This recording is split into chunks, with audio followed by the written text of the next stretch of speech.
Sometimes I'm gaining, then again I'm losing. Sometimes I'm rising, yes, sir. Then again I'm falling. Sometimes I'm gaining, then again I'm losing. Sometimes I'm rising, yes, sir. Then again I'm falling. Let Jesus work it out. Please, your Father would work it out.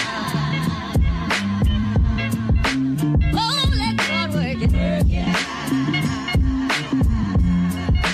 Please, your Father would work it out. Oh, let God work it out. Please, your Father would work it out. Oh, let God work it out. Oh, work it out. You work it out for Mother Teresa.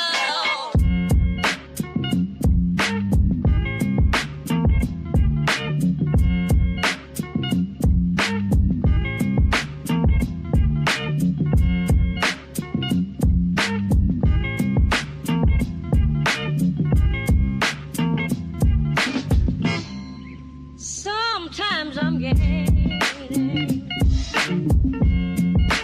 then again I'm losing.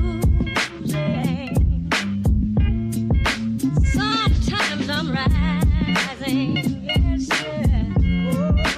Then again I'm falling. Sometimes I'm gaining, then again I'm losing. Sometimes I'm rising, yes, sir. Then again I'm falling.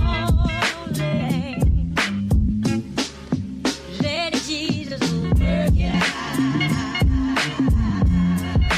Please, your Father would work it out. Oh, let God work it out. Please, your Father would work it out. Oh, let God work it out. Please, your Father would work it out. Oh, let God work it out. Oh, work it out. You work it out for Mother Teresa.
Welcome back, ladies and gentlemen. This is Dr. David Patrick Harry with Church of the Eternal Logos, and today we have a fun one. I promise you that. Originally, I titled the stream, Why I Am a Christian Supremacist. And you know what Facebook went ahead and did? Deleted the stream within an hour of posting it. Haven't even gone live yet. So, according to the AI, ChatGPT, the word supremacy tied with any modifier immediately gets shadow banned. So we'll see how well this stream does. I changed the title to The Case for Christian Supremacy. Yes, I said it. So we'll see, but it looks like this one's going to be a bit shadow banned, and it's going to be fun. It's going to be fun because the way that I structured today's stream is I have a small document that's going to be available over at the Logos Academy for members, arguing explicitly why Christianity is the greatest force for good in world history. So obviously, theologically, we're talking about the incarnated God. We're talking about historical salvation for mankind. But even just, sidestep all the theological arguments, right? That's what most of us are used to. And we're talking about sort of interfaith debates. We're doing metaphysical, philosophical, theological apologetics. We're not even going to do that. We're just going to make the case for how without Christianity, essentially, we would be in a barbarous world, which indirectly we're returning to. That's going to be one of the ironies as we go through the document, is seeing everything that Christianity overturned: polygamy, incest, cousin marriage, bestiality, human sacrifice. All of it's coming back. And so after we get through my document, which isn't very long, and it's going to be pretty fun, and making the official case, everybody knows about reparations and how they want to label us as, the history, white supremacy. Christianity has a history of white supremacy, all the slavery. Well, that's interesting because I also spent time to put together, I think, 7 reasons why actually slavery would still exist without Christianity. Christianity is in the church fathers, the Orthodox church fathers, are the first instance in world history to even speak out against chattel slavery. Now, Judaism can't say so much because we actually get the word slave from the Slavs that Jews were selling to the Islamic world. And who exactly owned the ships during the Atlantic slave trade? Can somebody help me out there? Who owned the ships? I believe they were Dutch. They were from the Netherlands. Anyways, so I'm going to be showing you guys the official case.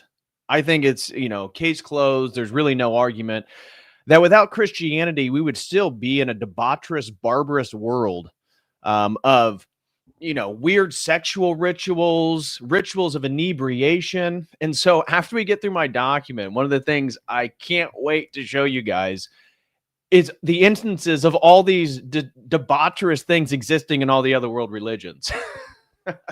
So, I literally got stuff like the Rajasthan wedding ritual. You guys ever heard of this? The Rajasthan wedding ritual, where the groom sucks the breast of his mother before he gets married.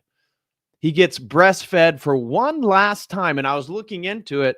In the case that his mother had passed away, then, by the way, this is a community in Nepal. So basically Indians. So this is a form of Hinduism. When the groom gets married, he sucks his mother's breast publicly, by the way. And I'm going to show you, unfortunately, this community has been very upset that this has been floating around social media.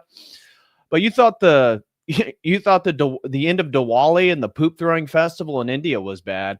Wait till you catch all these grooms literally breastfeeding from their, 60, 70-year-old mother, sometimes 40, 50-year-old mother, right next to their bride. And if their mother is passed away, who's who has to offer the feeding? His brother's wife.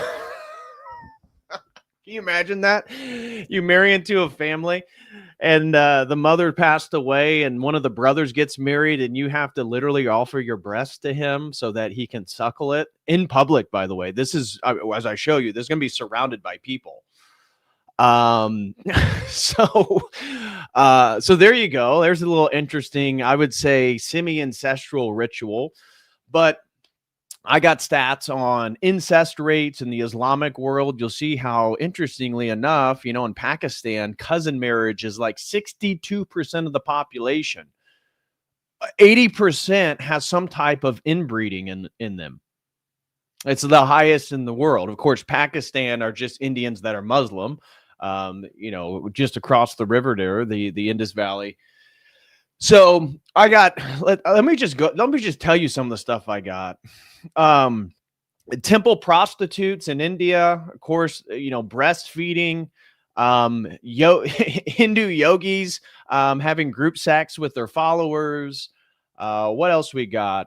Of course, the poop throwing festival, Gora Haba, in South India. What about the Thaipusam? This is where the Indians engage in like the piercing of the body. We'll be looking at that. We'll be looking at Papua New Guinea, culture that is known for their cannibalism, but interestingly, due to Christian missionaries, for the first time in history, Papua New Guinea is actually becoming Christian, and for many are putting away their historic form of cannibalism. We got a bunch of stuff with Islam, cousin marriage, bestiality. I have a video I found that I don't even know if I'm going to get, if the stream will get shadow banned after showing it, but it's literally the U.S. military in Afghanistan looking for enemy combatants, and they find these guys over on the mountain, and they zoom in. There's about 3 or 4 guys having sex with 2 different goats. So we're going to be looking at all this different stuff. And, weird rituals in Africa where they're drinking blood. And so the whole point is to demonstrate, and my goal was, if somebody was non-Christian to watch this stream, there is no way, whether they believed in the literality of the incarnation and really the dogmas of our faith, whether they believed in them or not, there is no way someone can walk away from this stream and say, yeah, but those other religions are more moral.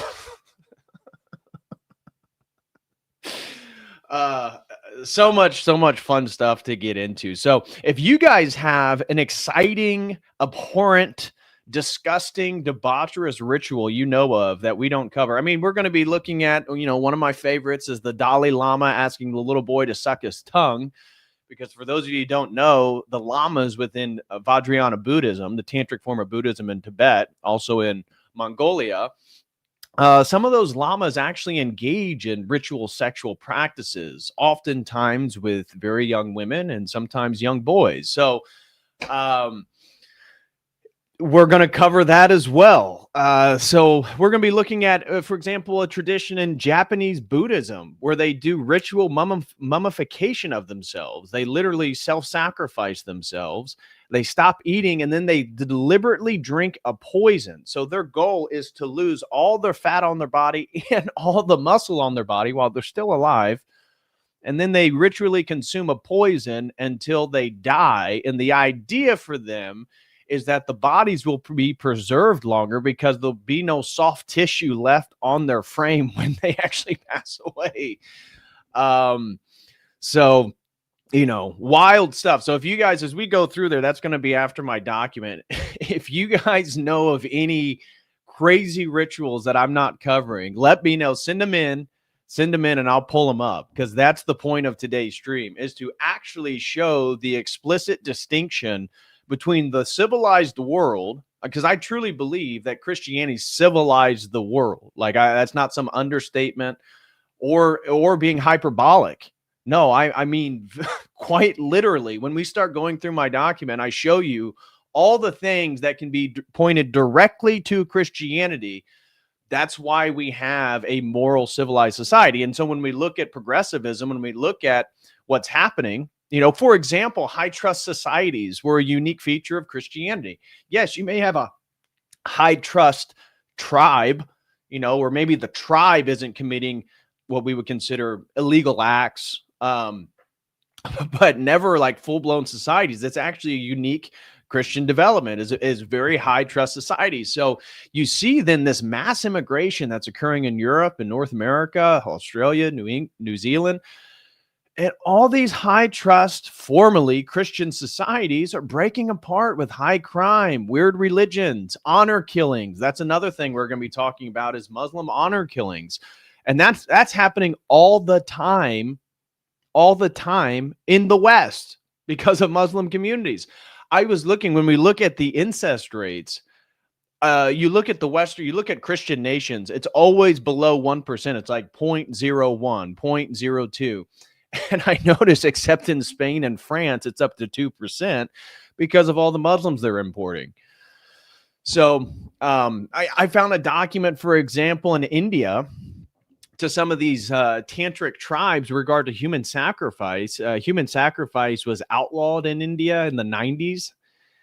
And even though it's supposed to be illegal, I have a document of a local police officer literally admitting that they're happening multiple times a month, where these tantric groups, and we're in an effort to appease Kali, the tantric goddess of, the consort of Shiva, they actually go and they find children to sacrifice. I have another article in Chinese folk religion that's called ghost marriages. This was an article describing a Chinese man who actually murdered 2 girls that they were mentally handicapped, and he was going to sell their dead bodies to some men who wanted to have some ghost marriages where they marry the spirit of people who have already deceased.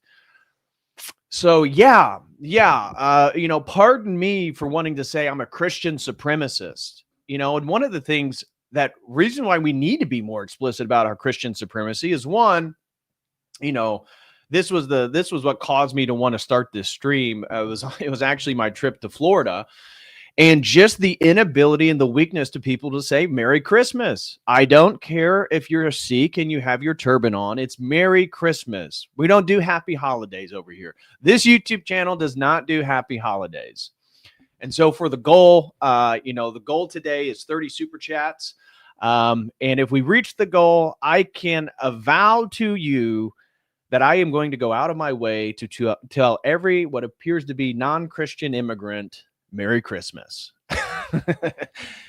So anyways, if you guys can help me with today's stream, I'd greatly appreciate that. Please super chat using Streamlabs or Dono Chat, or if you prefer to use YouTube, please use YouTube. And if you're in the spirit of giving, give some Kotal Crew memberships. I'd greatly appreciate that, because one of the things I'm going to start doing in 2026, same thing you've seen from other YouTube channels, is, unless it's a sponsored stream, I'm actually going to do these live streams live.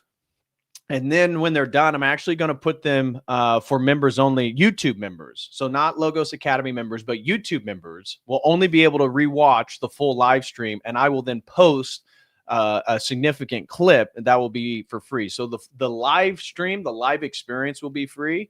But moving forward in 2026, I'm going to put that behind the members paywall there on YouTube. So just FYI. But yeah, we need to be explicit about Christian supremacy. And I've talked about how this distinction between the modern world and the pre-modern world, right? And obviously, as somebody said in the chat before I even started, that 100 years ago, claiming to be a Christian supremacist, or claiming that Christianity is the supreme faith beyond all other world religions, not only being theologically true, but in a kind of pragmatic societal context, superior in every way. That's why they all want to move to Christian nations. We need to be explicit about this. I think that even saying happy holidays or going easy on the celebrations we have, I just did a stream last week on St. Nicholas, and the problem is Christmas has totally been paganized. So we need to take it back, and we need to be explicit about our Christian faith. Like in Dearborn, Michigan, you had like the Christian pastor that was upset with the call to prayer, and they basically told him to go kick rocks. Well, I like Ted Nugent's idea. He was going to go play on his guitar with loudspeakers, like the Star Spangled Banner and Christian Christmas carols on his guitar outside the mosque. I'm sure he'd probably get violent, but we have to take our faith and be more impactful and more assertive in our culture. And so, if anything, if there's any takeaway from today's stream, it's that you are justified in every single way to do so. And the way I structured my document here, as you'll see, I'll just show you the very top. The way I structured my document is actually going through and trying to find, like Rodney Stark's a famous secular sociologist. So is Peter Frankopan. He's a Harvard scholar that wrote the book, The Silk Road, that across 2,000 years, Christianity has been one of the greatest forces for moral good, human dignity, and civilizational reform the world has ever seen, uniquely shaping ethics, law, personhood, sexuality, charity, and the value of human life. This claim is not triumphalist rhetoric. It is a conclusion supported by historians of every ideological persuasion. Secular, atheist, Catholic, Protestant, Orthodox, and Jewish scholars have all admitted that Christianity is essentially the reason why we have a civilized world today.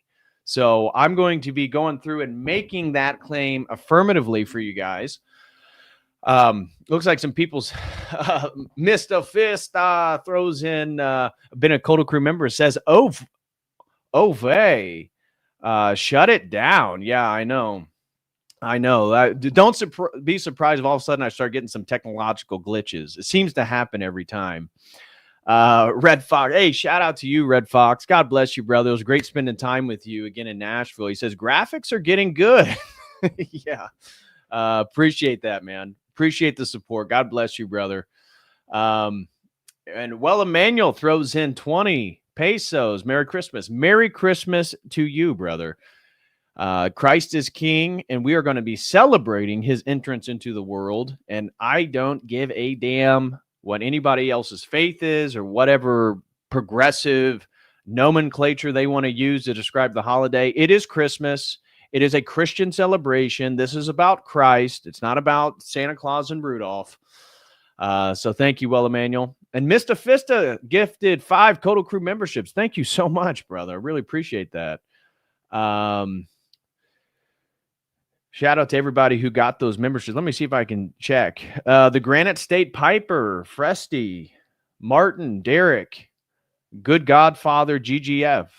Well, welcome to the Coda Crew. Thank you very much, Mr. Fist, for those. Really appreciate it. I like calling him Mr. Fist. I know it's Mr. Fist. I don't know why. Christopher Scott throws in 5. Thank you so much, Christopher Scott. It was a pleasure to meet you as well, brother. Thank you for the support. Kirk throws in 10, says, God bless you for not tolerating evil and having the strength to stand up. You and folks like you are the reason the sinner came home to the body of Christ. Well, glory to God.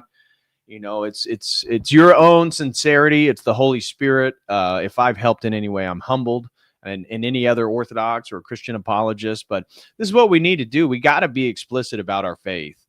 And, I'm excited about this stream. I'm excited to see what I'm hoping some non-Christians, come across this. I'm excited to see what they have to say in the chat. So anyways, before we get into it, because I want to go straight from my document into all the abhorrent things that I found in all these other world religions. So before we do that, I do want to do some quick housekeeping and let you guys know about the latest group project we're doing over at the Logos Academy. So over at the Logos Academy, my men's only academy on school.com, have you guys read the Orthodox Survival Course by Father Seraphim Rose? Because we did a vote on what the next topic was going to be for our community. You can see right here. Oh, no, that wasn't that one. It was, I don't know. Anyways, I put a poll out. There we go. I put a poll out on different topics. What the group, because we like to do educational stuff, read things together and go over stuff, what the next topic was going to be. You can see eschatology was popular, C.S. Lewis, The Great Divorce, Emperor Justinian's Restoration, which was my vote. But by 15 votes, the majority of people wanted to read Father Seraphim Rose's The Orthodox Survival Course. And so we are beginning that next Wednesday, December 17th. Wednesday, December 17th, lecture 1 and 2. We're going to be going over. If you would like to join that group, and they will be recorded, so if you're part of the Logos Academy and you miss the meeting at 7 o'clock p.m. Eastern Standard Time, which will probably last for 2.5 to 3 hours, those will be recorded. So if you're a Logos Academy member, you'll be able to rewatch it. But if you are interested in joining a group of men as we read through the entirety of the Orthodox Survival Course, which is really a bunch of intellectual history, it's Father Seraphim Rose talking about where the West went wrong, really beginning in the medieval period. So if that is something you are interested in, we would love to have you. I just wanted you all to know. Of course, we have exclusive video content. You know, all my study guides, the study guide that I put together today, that's going to be right here in this list. You just click here, you know, click on the topic, and then you can download. I always have the YouTube video connected to it. So all that stuff is going to be included. But what, you know, the community really loves is that we are actually learning, moving through material. And so the first full multi-session reading that we're going to do, because we've done readings before, but they're single sessions, is the Orthodox Survival Course. So if that's something you're interested, please join us. We'd be very happy to have you. Also, if you're interested in sponsoring a stream, you can do so with this link right here. We got a few sponsored streams that I'll be diving into right after this. So next week, I hope to get 2 to 3 sponsored streams done next week. So we're going to be busy there. And if you'd like to sign up for a one-on-one session, you can use this link right here, and we can set up a time and talk about whatever your heart desires. And also, if you'd be interested in buying my book, Return to Babylon, From Adam to Antichrist, a major thank you to Father Peter Hears. Father Peter Hears actually had me on the Orthodox Ethos on Tuesday night, and we had a great over 3-hour conversation just on transhumanism. And I just want to give my appreciation to the guys at Orthodox Ethos and Father Peter Hears for helping support my work. I do greatly appreciate it. And of course, Father was great to meet in person. So I don't mean to give anything away, but you know, Father Peter has this reputation online of being so conservative in his faith, very traditional man, that maybe he's a bit intimidating to meet in person. And I got to say, he's actually a lot of fun. We had a lot of laughs. He's very jovial. And of course, John here is his brother is. So, and then you get them both together in the same room. It's just pure comedy gold. So thank you so much, Father Peter. Truly appreciate your help and helping me with my book. But if you guys would like a copy, and ladies, if you're looking for a good stocking stuffer for your husband, you know, it's right here. It's Return to Babylon, you know. So you can do that. You can buy it. If you want me to sign it and address it to your husband, or if anybody would wants me to address it to them or write anything in particular, you can purchase it through my website. And right when you complete your transaction, there's a little box, and you can tell me if there's anything in particular that you want me to write in it.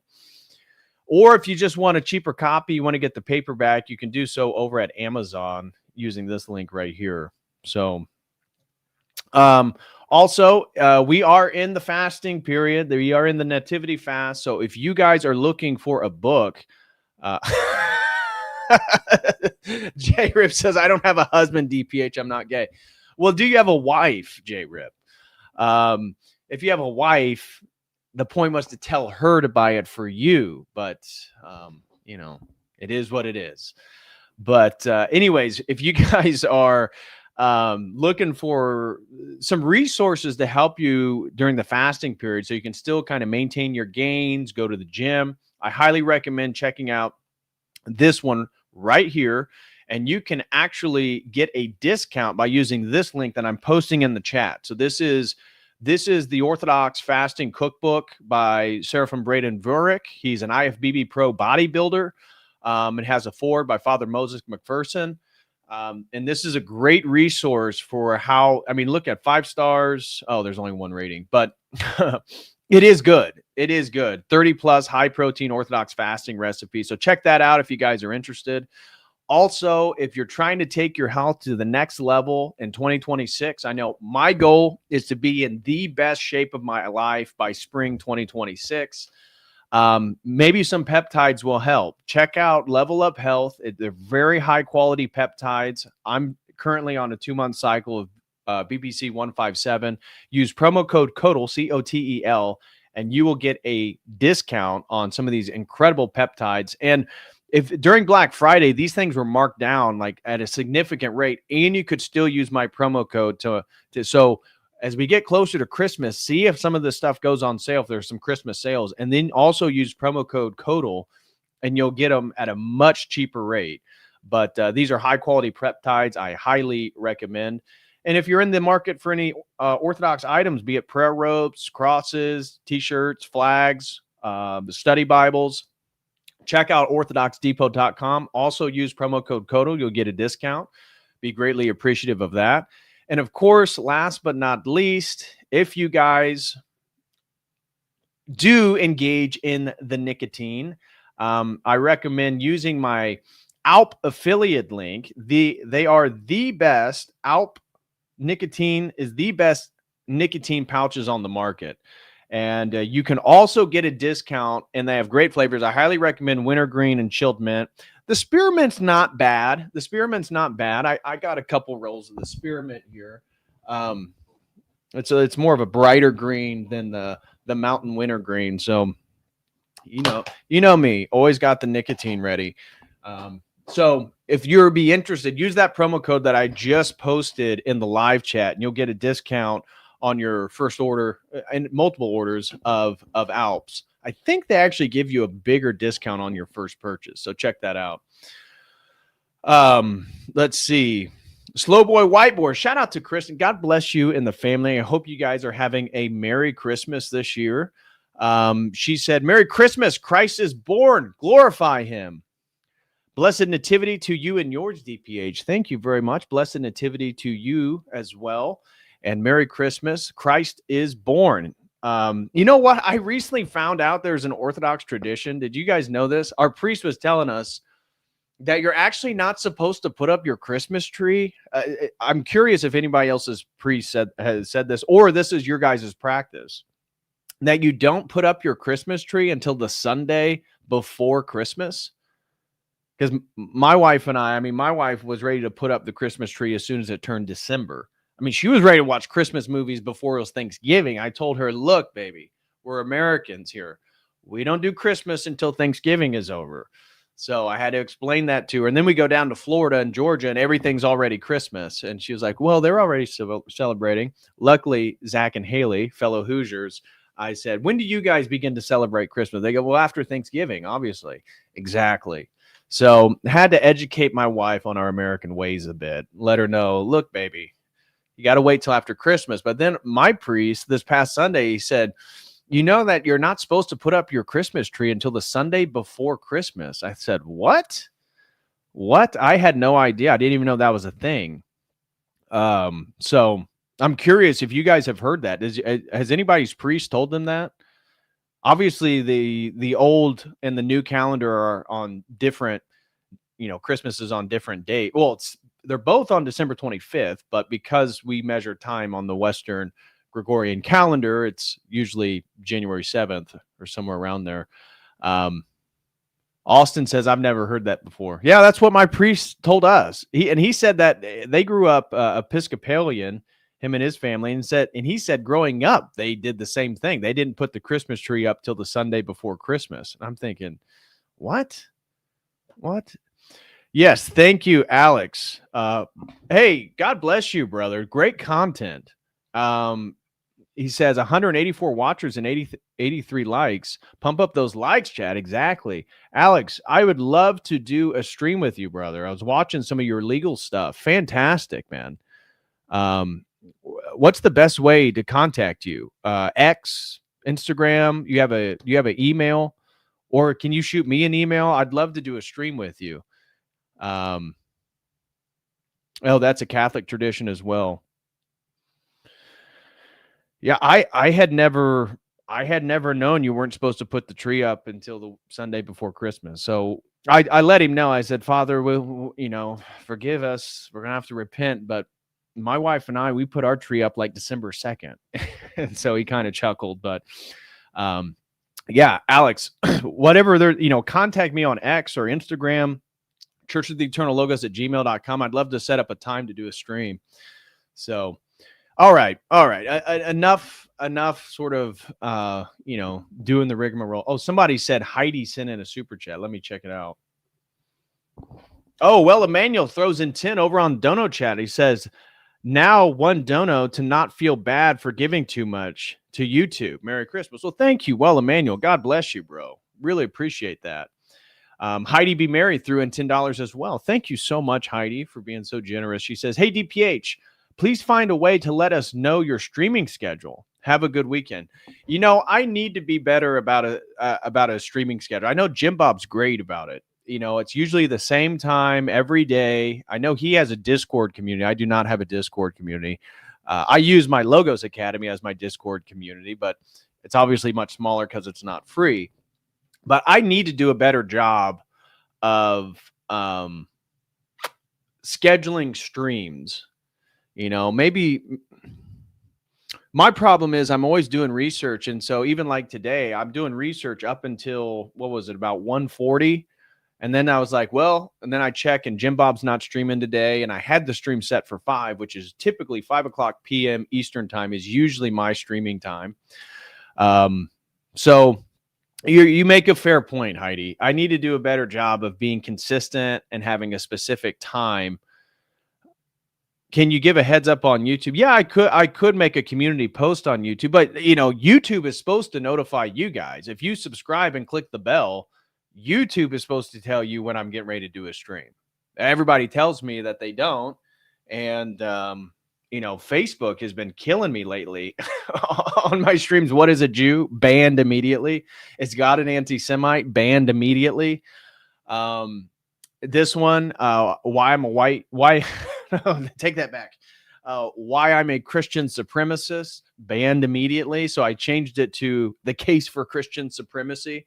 And I'll probably just use a clip vid from this and title it Why I'm a Christian Supremacist or something like that. So, yeah, Facebook's the worst. Facebook's absolutely the worst.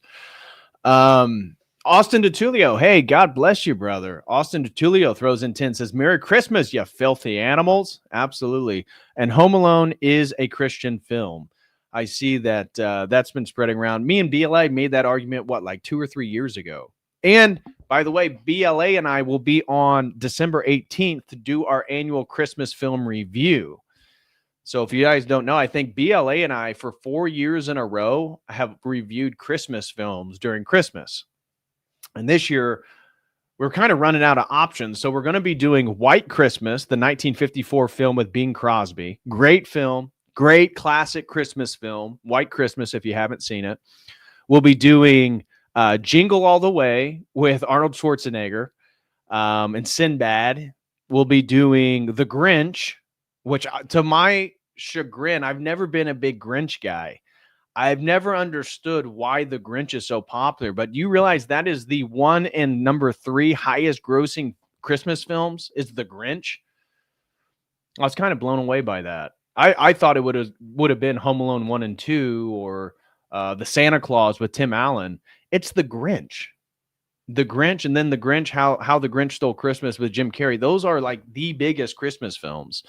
So we're going to be doing that, and then we'll be doing Bad Santa. So we'll be doing 4 movie reviews on December 18th, Thursday, December 18th. But thank you so much, Austin. Hobo Sorcerer throws in 5. Thank you, Mr. Hobo Sorcerer. He says, just wanted to give thanks for helping me on my journey into the church. Glory to God. Well, thank you, Hobo Sorcerer. I'm humbled if I've helped in any way, man. Really appreciate that. Gorilla Biscuit Baby gifted 1 Total Crew membership. Thank you very much, my man. And Total Gravity throws in 10. Thank you so much, Total Gravity. Really appreciate that. Both and says 100 DPH and BLA convinced me Home Alone is a Christmas film. Exactly. And now I saw some Protestant was kind of going viral for a 5-minute take on why Home Alone was Christian. And it's like, bro, you got to keep up, man. That's orthos. We've already discussed it. And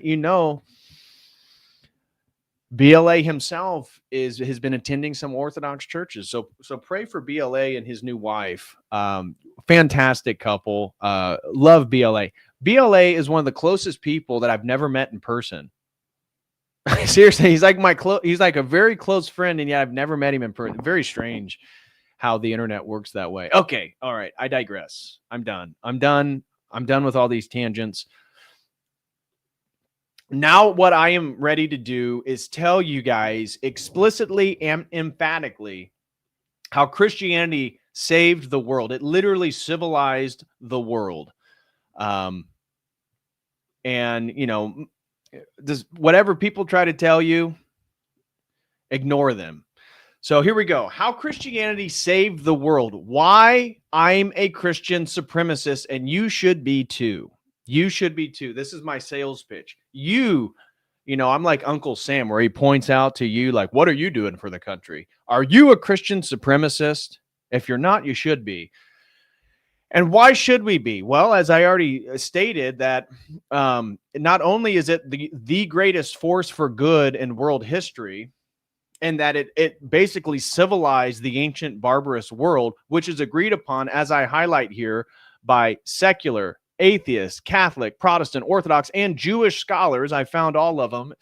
And so the first thing, how did Christianity civilize the entire world? Well, it begins with the theological doctrine, the Imago Dei, the image of God within us. So Christianity is the first one to introduce the radical idea that every single human being, poor, sick, disabled, slave, foreigner, infant, enemy, carries the image of God. So a first time of a universalized understanding of humanity. As we'll get into, no civilization before Christianity had such a universal category of human dignity. Even in Greek culture, Zoroastrian, Chinese, yes, there's all people, but then depending on your echelon within society depends on your rights, your dignity, your worth. Christianity is the first, not only religion or tradition, but the first system to fully encapsulate a universal image of humanity. No civilization affirmed universal human dignity. Human value was graded, citizen versus non-citizen, free versus slave, elite versus commoner. As I said, depending on the strata of society that you reside in, that really depended on who you were or what your value was as a human. Another one is infants, slaves, foreigners, and the disabled had little to no inherent worth. The Imago Dei, every human person bears the image of God. Therefore, human sacrifice is a desecration of God's icon. We'll be looking at human sacrifice still present today in southern India. Of course, it's going on in Africa. I think I have an article on voodoo and, 10 African countries that are still practicing voodoo and, human sacrifice, animal sacrifice, all types of stuff. This stuff has not gone away, right? Slave markets are still, this was the funny thing about doing my research, is all the open slave markets in the world are still in Africa, and it's Africans selling Africans, right? I love that. We was kings. Well, that's funny because the kings sold you to the Jews who own the ships in the Atlantic slave trade. And it seems to be a common tradition because you guys are still doing it today, unfortunately. And what's the commonality? It's all Christian nations, or it's all African nations that aren't Christian. They're mostly Islamic nations, which in Islam, slavery is still legal, right? I mean, there's countries like Saudi Arabia banned it, I think, in the 80s or 90s. But come on. The way that they bring in these foreign workers, these laborers to build stadiums or buildings or, the skyscrapers they have, it is another form of slave labor, essentially. But anyways, cannibalism still exists. Eating the flesh of God's living icon, meaning we are the living icons of God. And actual cannibalism, again, we can see that Christ's death on the cross, his humanity dying on the cross, it's ending the universal ending of human sacrifice and cannibalism, right? These were practices in the ancient world. I've talked about in previous streams how the Turkish nomads, common practice still today in certain parts of the world, where when you slay your enemy in battle, they would cut the head off, they would then empty the skull, and they would fill it with a beverage and drink from it, or eat their brains. And the idea was you then consume all the power of your enemy and you become more powerful. Anyways, Christianity introduced metaphysical equality, not just social equality. And I highlight some of the key texts: Genesis 1, Genesis 9, James 3. But here's the next one. Christianity ended ancient barbarities.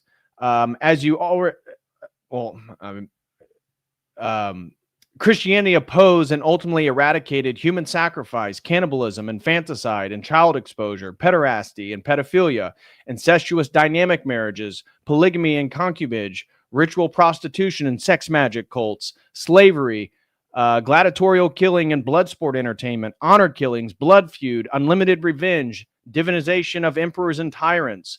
No other religion or philosophy produced this scale of formal transformation.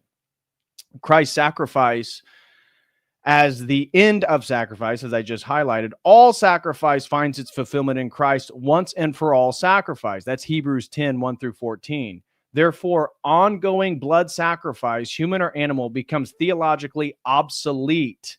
Attempts to secure favor through killing becomes blasphemous. Christianity created the first universal moral community. In Christ, ethnicity does not save you. Gender does not elevate. And let me just say something about the white supremacists and ethnicity. This is my whole thing, not about the distinctions between race. Clearly those exist, right? And IQ being one of the most standardized tests that we have, demonstrating the differentiation amongst different peoples around the world, different people's groups. That's just a fact. It's called the bell curve. The problem is defining people by IQ, because if you then, and this is what the eugenicist movement of the 19th century and the early 20th century was all about, was it just reduced human persons to pattern recognition. Now that's all fine and good for the eugenicists back in the day. The problem is now with AI, you cannot compete with the AI regarding pattern recognition. And if you read Yuval Noah Harari's book, Homo Deus, in the end, where he's describing his future religion called Dadaism, he says you are a biological algorithm. All you are is pattern recognition. Essentially, all you are is IQ. And therefore, you cannot outcompete the AI. And therefore, there's essentially an equivalent definition between you and a digital algorithm.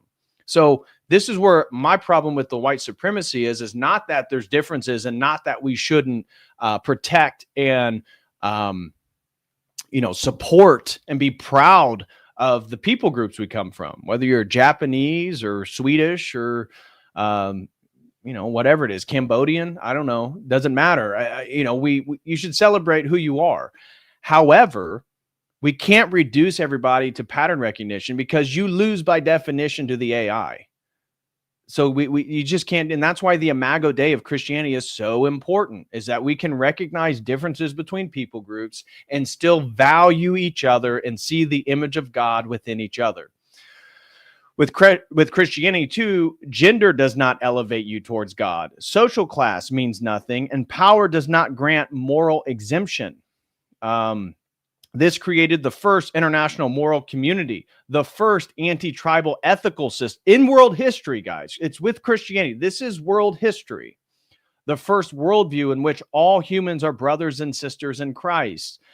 Larry Siddentop, a secular historian, in his book, Inventing the Individual, he had a quote I found: Christian moral beliefs lie at the very core of Western civilization. Now, again, I don't like the whole Western civilization thing, because the West went off the rails beginning with scholasticism and their over-Aristotelian emphasis. But, and I don't like that because Western civilization has become synonymous with modernity, right? If you listen to Steven Pinker in what was the name of his book?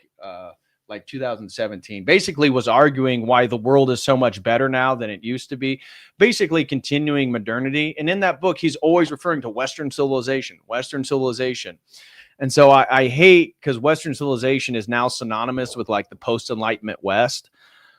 But you get the point there.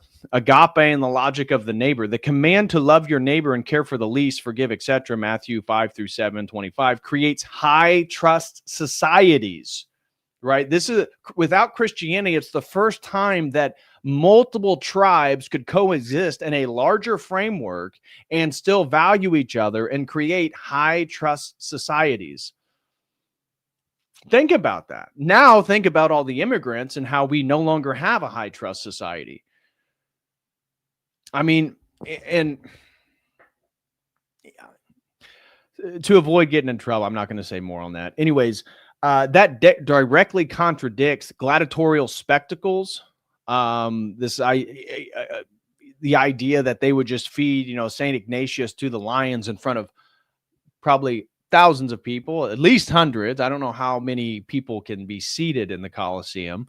But this sort of gladiatorial spectacle flies in the face of Christian values, blood feud and unlimited revenge, which was essentially the historical case. This gets changed as we get into the law. It's through Christianity that takes blood feuds and revenge and then incorporates the court and legal framework to deal with it. Ritual violence against outsiders or slaves. Christianity invented the modern concept of the person. Before Christianity, the individual did not exist as we understand it. Now, mind you, individualism post-Enlightenment is aberrant. It's too much focused on the individual and not enough on the community. It sort of separates the individual from communal, ancestral, family, religious identity. That's kind of the problem with modern or contemporary individualism. But the idea that the individual had worth, despite what their contribution was to the collective, that is unique to Christianity. And the family, clan, tribe, and polis before Christianity were the sole defining characteristics of identity. Christianity created personal conscience, that you should actually do things based on what's right or wrong, not what the group does. Individual moral agency, rights grounded in personhood, the sanctity of interior freedom, meaning the sanctity of your own thoughts and being able to think things. So again, therefore, thought crimes that we're seeing now in the world. You can't say a man with fake tits is a man. You got to say it's a woman. This is the foundation for what became, human rights. Obviously, I think rights have kind of been bastardized and people don't even understand what they mean. And this idea that the government can just grant you these invisible rights. I know Andrew Wilson mostly talks about duties, but the original concept of rights were rooted in the Imago Dei and in a theological framework. Those are unique to Christianity. The modern legal system is unique to Christianity. The idea that we need to create institutions for justice, that is unique to Christianity.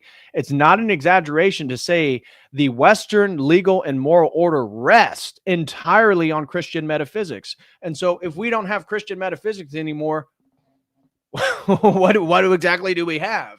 The pre-Christian world, human sacrifice in Carthage. We talked about the sacrificing of children to Moloch and Baal in previous streams. Celtic and Germanic paganism, bog bodies, hanging, Aztec, Inca, some African and Near Eastern cults. I got an article about the Aztecs and the Incas both performing inebriation rituals, which then followed with human sacrifice. But there's been a lot of shoo-shooing this, right? Oh, no, the Aztecs, they really weren't murdering that many people. This is just the Catholics, this is hyperbole. This is overblown exaggeration, Well, I have an article that actually highlights, maybe it's a video, I forget, or maybe it's an article that has a video, but it highlights that recently they discovered at the bottom of a colonial house in Mexico City, when they began to dig it out because they believed this was the place where if there was all this human sacrifice, they would find it. They found thousands of human skulls. They found the wall to where they were sacrificed was actually made of human skulls. So there goes the idea that the Aztecs were, just wonderful, nice people. And it was the Catholics who were the problem.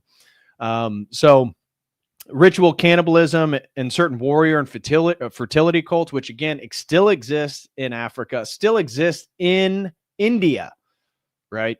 Cannibalism is still occurring in India.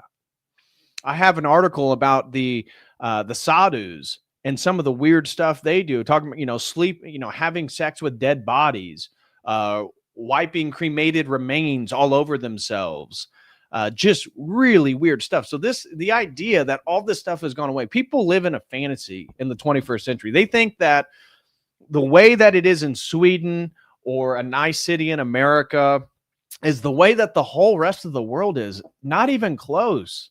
Or they go to Japan, they go to Tokyo and be like, see, I've been around the world and other cultures are just as nice. Okay. Well, the Japanese are not the same thing as the sadhus in India, right? So different cultures and different peoples have very different values. And so some tribal rituals where eating the enemy was a way to gain power. I already mentioned that about the Turks and it was even, it happened in the Muslim community as well. Christian effect. Once Christianity becomes culturally dominant, these practices are theologically classified as demonic because they are politically outlawed by Christian emperors and kings. Missionaries explicitly target them for abolition, i.e. the Germanic, Slavic, Scandinavian, later American and African tribal context. So next one is where was it? Oh, Christianity revolutionized. Oh, here's why I wanted the takeaway is that the martyr in Christianity replaces the victim. The church witnesses by suffering, not by killing. This is one of the reasons why our faith spread so differently compared to Islam. The Eucharist is the mystical eating of Christ, not literal cannibalism, and precisely supersedes cannibalistic cults. One of the funniest things, and I want you guys to do this too, search ritual cannibalism on whatever internet browser you use. I was using Brave. Every single article for the first 2 and 3 pages was all about Christianity and the Eucharist. I put in ritual cannibalism or religious cannibalism, and all the articles were about the Christian Eucharist as cannibalistic. So then I had to get more specific and actually go and find specific incidents, and then they would come up. But really interesting how that exists, right? Really, really interesting. Anyways, next one, number 5. Christianity revolutionized sexual morality in the family. Christianity introduced actually what's called sexual consent, believe it or not. Monogamy, enforced monogamy, protection of women, sanctity of marriage, condemnation of pederasty, prohibition of incest, prohibition of bestiality. Did I spell that wrong? Looks like I did. There we go. Condemnation of prostitution and sexual exploitation. Kyle Harper, another secular historian at USC, calls this the first sexual revolution in history, where women, children, the poor, and slaves gained unprecedented protections under Christian ethics. Nowhere else in the world. Pre-Christian, infant exposure, leaving unwanted babies to die, was common in Greco-Roman society, especially girls and disabled infants. Still happens today in China. Still happens today in India. Pederasty, adult male adolescent boy relationships, was socially accepted in many Greek milieus. Yeah, we're not doing it. Pederasty still exists in Islam. One of the things I'm going to show you guys is the Bachabazi boys, where these Afghani men literally get high on hashish and then drink some type of vodka and have little boys from the ages of 5, 6 years old to like 14 years old dress up like little girls and start twerking for them. That exists today. That I guarantee you a Bachi boy is dancing for Afghanis right now. Various forms of child exploitation and slavery were normal. The Christian disruption, early Christian text, the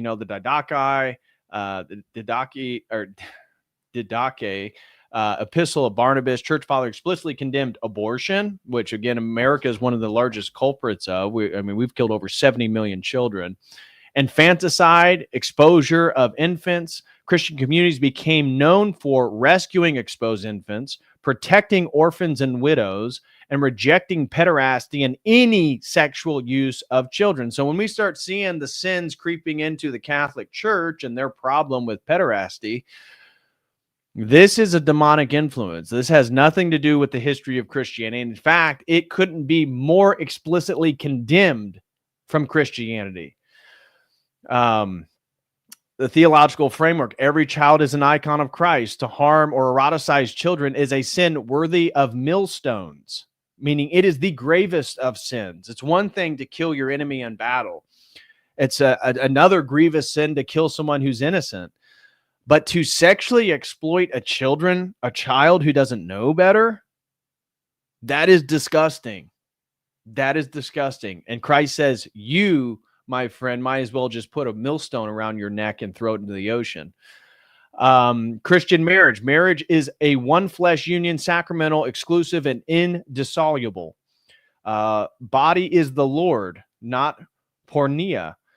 This overturns polygamy and concubinage, pederastic culture, sacred prostitution, still happening in India, incestuous dynastic marriage, still happening in the Muslim world in India, recreational same-sex or cross-generational eroticism.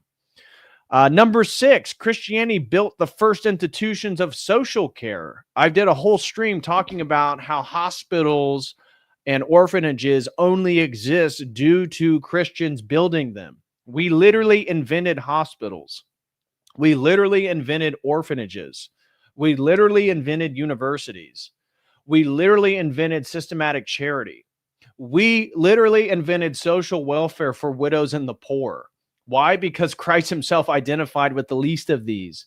Pagans, one of the interesting things I found is why pagans were so shocked and actually converted to the faith was because it was the Christians who cared for the pagan children that the pagans themselves thought, oh, they're too sick, we don't want. The sick, the poor, the prisoners. It was Christians that would come into pagan communities and take the people that they didn't want and care for them. It was unheard of. And this transformed the entire structure of society. Number 7, Christianity ended slavery. And I'm going to build on this because the next little section I have is going to be emphatically describing and demonstrating how slavery and the ending of slavery is entirely tied with Christianity. There is no ending of slavery in the history of humanity without Christianity. And I'm going to show you that here in just a few. Only Christian societies critique slavery morally, restricted slavery legally, abolished slavery outright, and launched universal abolition movements. No pre-Christian or non-Christian civilization abolished slavery in principle. Not one. Show me an example. Show me an example. I'd love to see it. And slavery persists today most where Christian influence is weakest, obviously in Africa. And Libya right now, Nigeria, Libya, the Sudan, they literally have open slave markets. And you can find these videos. They get taken down off YouTube, but you probably can find them on X. If you search it, there's people on their iPhones literally recording where a naked man or a woman will be walked onto a stage. Another African man will have a microphone and they'll be calling out numbers and people will literally bid to purchase that person. That is happening today in Africa, in a Muslim majority Africa. There's no instance of open slave markets in Africa within predominantly Christian countries. Interesting how that works. The pagan world had gladiatorial combats, beast hunts, staged executions for mass entertainment. Torture of slaves and criminals was routine, sometimes ritualized. The Christian impact? Early Christian writers condemned games as idolatrous, linked to pagan gods, morally corrupting, rejoicing in bloodshed. Christian emperors gradually restrict and then abolish gladiatorial contests in the late Roman Empire. A Christian understanding of mercy begins to soften penal codes over time. Number 8, Christianity humanized power and government. You think, what? Christianity introduced checks on rulers that they are not gods, right? They're not gods. That's what the Romans believed about Caesar, about Augustus Caesar, about the rest of the Roman rulers. Nero thought he was a god. Diocletian thought he was a god. It's the Christian that said, no, you guys aren't gods. That's why we're not going to burn our incense to you. And that's why we were persecuted. A moral law above the state, meaning the Christian moral code supersedes any law that our government can pass. We don't get moral authority from the government. A prohibition on arbitrary violence, the dignity of the subject, mercy as a political virtue. This is the foundation for the rule of law, constitutionalism, although I'm not a huge fan of modern political orientations, but it does come from Christianity. As I said, human rights, the concept of tyranny, modern political restraint, even secular liberal democracy is parasitic upon Christian anthropology. You can't have, that's the irony, right? Just like when I debated Zena, the determinist on the Whatever podcast, is she's a determinist, and then I asked her, so you don't have free will to vote? No, I'm determined to vote. And then why did you just call me abhorrent because, I supported some of Trump's policies? What? I would be determined to do so, right? So liberal democracy, this idea like one vote, one person, even though I'm not really in favor of it, I think democracy is demonstrated to be a failure in modernity. I think democracy is slowly going to be going away. But even that idea is built entirely upon the anthropological framing of Christianity. Without Christian anthropology, there is no liberal democracies, and yet they're doing everything they can to destroy Christianity. The irony. Pre-Christian patterns, clan honor often required, blood vengeance, honor killing, still happening in the Western world within Muslim communities. There was what was it, like 5 or 6 years ago, there was a Muslim family over in Ohio, and the daughter started dating a white boy, and the father was so upset that he literally killed her when she came home, and he was proud of it. And he called it an honor killing, that she was bringing shame to their family because she was dating a white boy in Ohio. So endless cycles of retaliation, Christian interventions, Christian preaching and law. We replace vendetta with courts and confession. We encourage forgiveness and reconciliation. We sacralize martyrdom, suffering without revenge, as the heroic response. And then the last thing that Christianity did, I'm arguing that civilized the whole world, is we reoriented the world towards love. Now, social justice has totally disoriented what love is. The Christian concept of love meant justice. If you committed a crime, if I love you, you got to pay for that.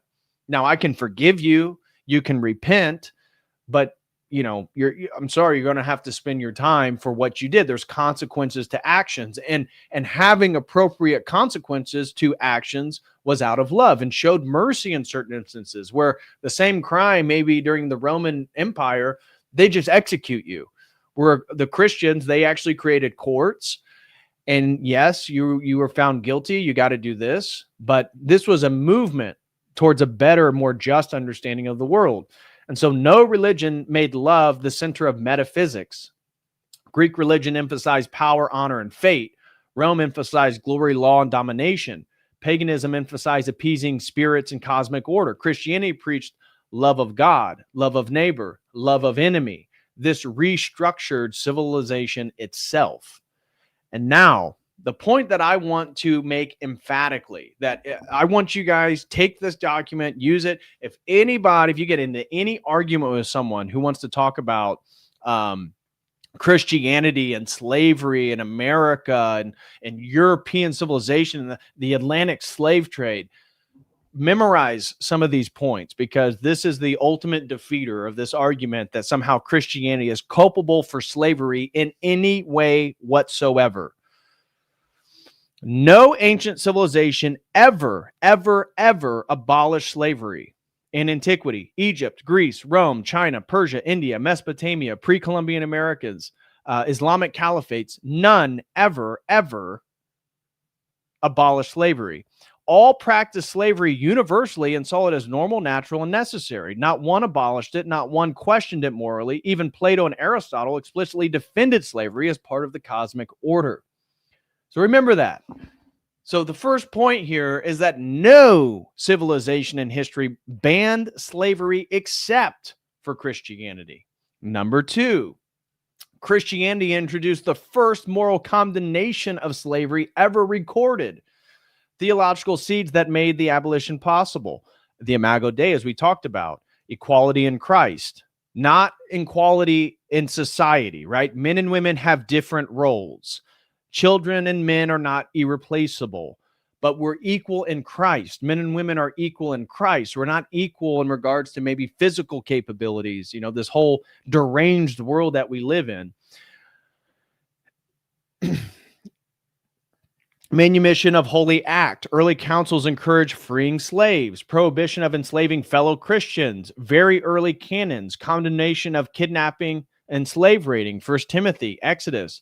By the 4th and 6th centuries, and I didn't even know this, many church fathers, this from what I was finding, condemned slavery as contrary to the natural order, contrary to Christian brotherhood, and a result of sin that must be healed. This is the first universal moral critique of slavery in world history. Number three, medieval Christian Europe restricted, then effectively eliminated slavery. Contrary to modern assumptions, slavery largely disappeared in medieval Western Europe by the turn of the millennium. By the year 1000 to 1200 AD, it was replaced by serfdom.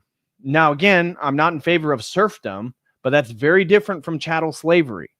Okay, they are not the same thing in any way. Yes, serfdom is not ideal, but guess what? If you're a millennial or you're a Gen Z, we are now American serfs. That's what it means when they say you will own nothing and like it. That means you're a serf. That means you're on somebody else's land.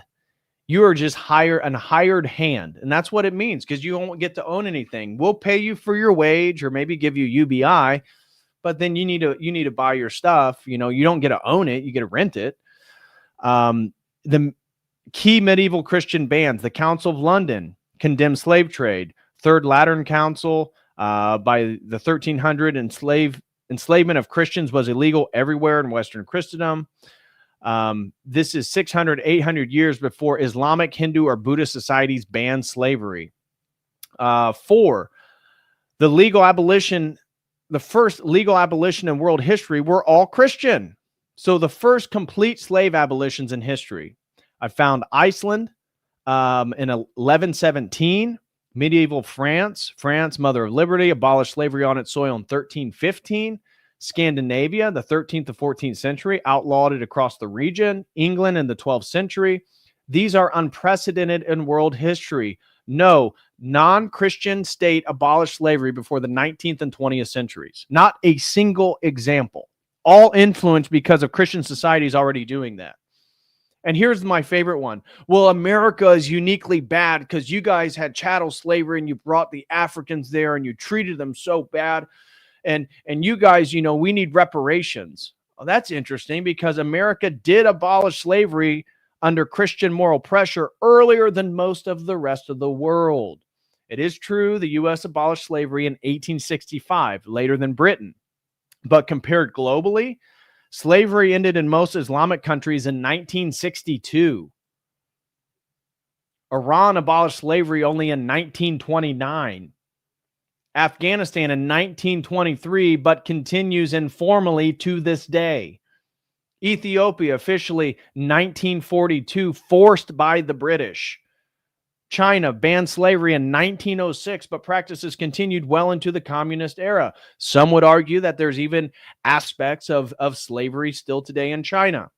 India abolished legal slavery only under the British Christian influence in 1843 through the 1860s. Mauritania abolished slavery in 1981, criminalized only in 2007, and slavery is still widely persist in the country. Libya has open slave markets today, which again, there's a CNN documented video from 2017 literally showing you what it looks like.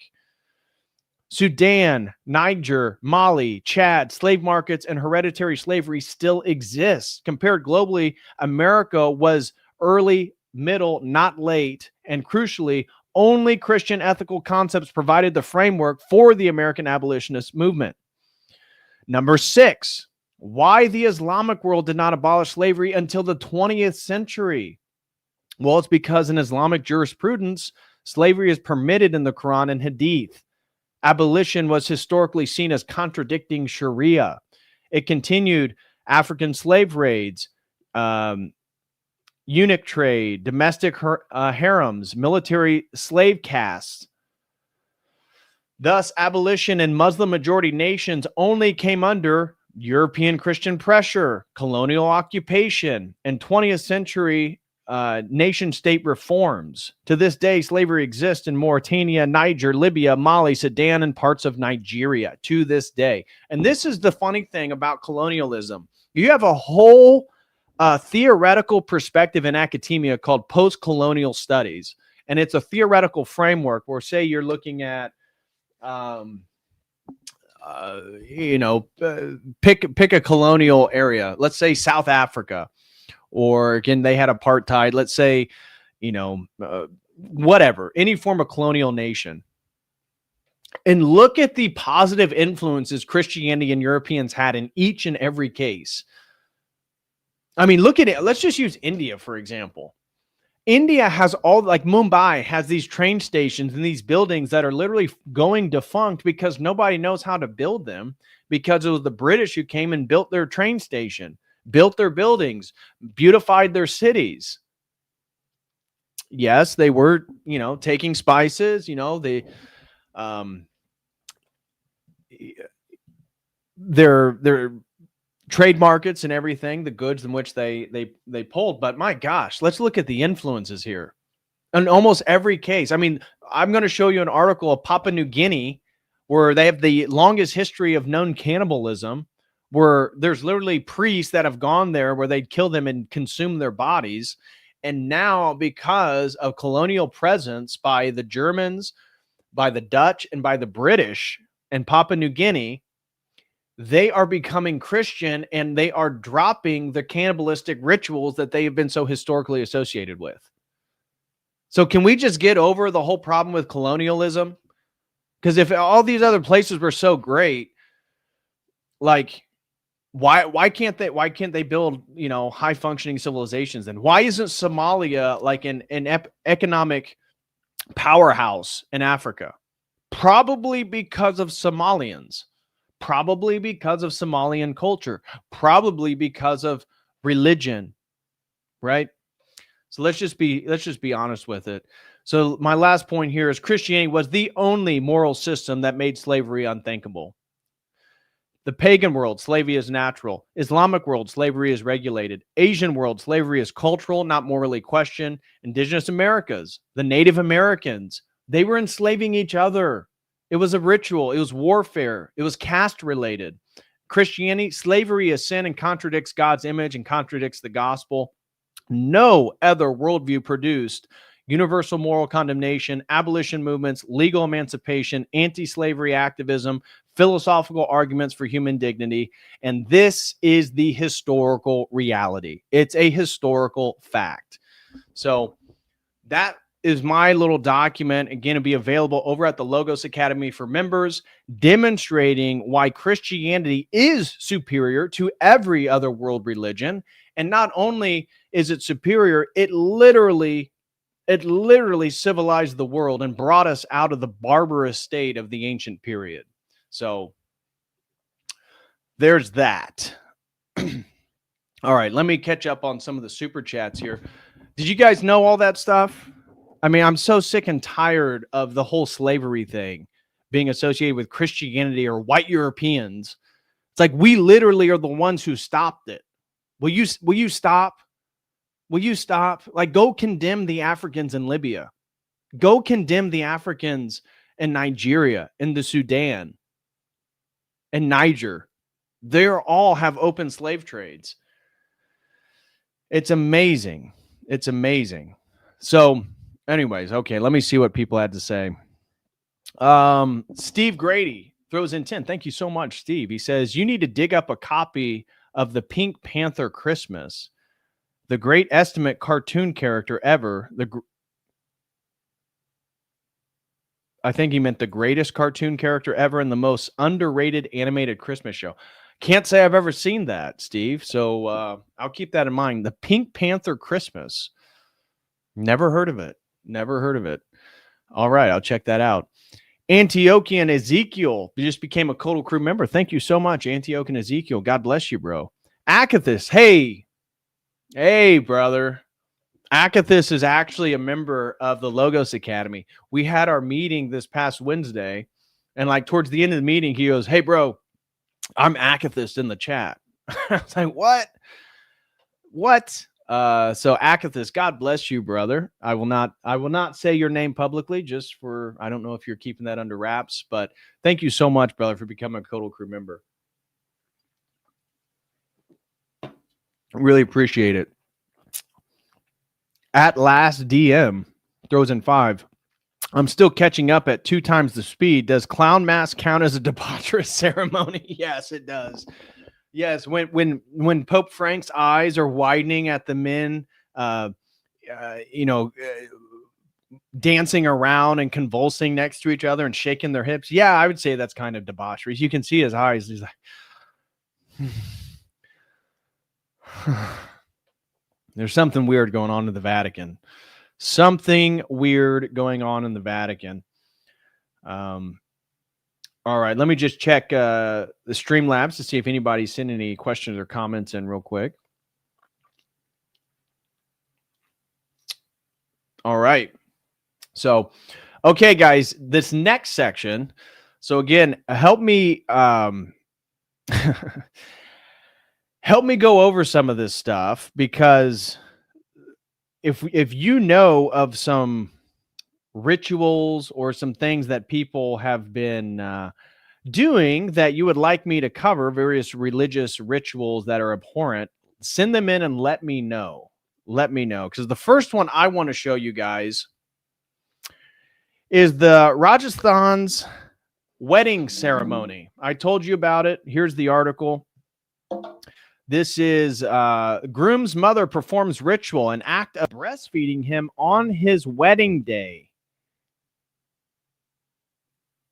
Yes, this is actually still going on. This article is from this year, guys. February 2025. You think, oh my gosh, I can't believe these American Christians are condemning Indians for ancient rituals. No, sorry.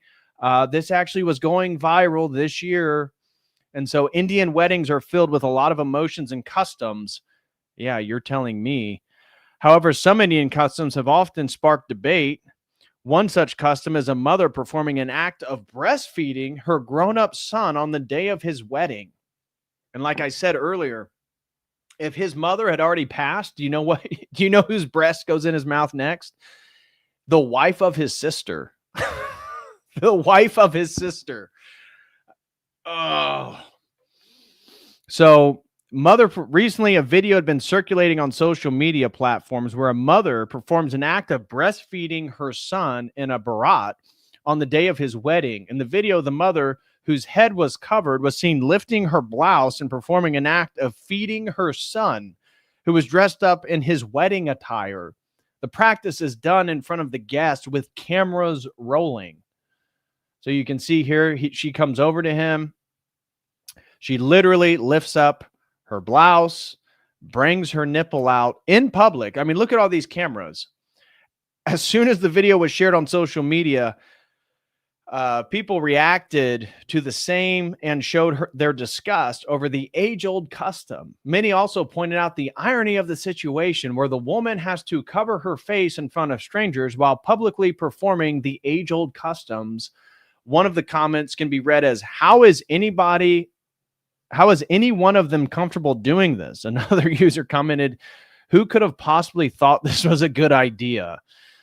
And so why is the ritual of breastfeeding a son on the day of his marriage? The ritual of breastfeeding an adult son on the day of his marriage is mainly followed in Rajasthan, Western Nepal, and some districts of Haryana. This ritual takes place in front of the public, where the mother is supposed to feed her son one last time before he takes the wedding vows. This tradition mainly signifies the fact that despite his marriage, the son never forgets his mother for the woman he is going to get married to. Ugh. The custom also states that even if the mother is not alive, the ritual is performed by the brother's wife. Even to this day, many people follow this custom as an important part of their marriage. Despite the changing mindset, this particular custom is followed by many parts with a lot of pomp and fervor. Some consider it symbolic, while others perform the ritual in reality. Well, here you guys go. So here's a little video of a Rajasthan. Rajasthani village weddings are considered some of the most unique in India. Before the wedding procession departs, there's a ritual of milk feeding in which the mother breastfeeds the groom. At the time of the wedding, both the bride and groom are carried in their arms. When the wedding party encounters such arrangements, they break out into joyous dances. How did you like the last arrangement? Rajasthan.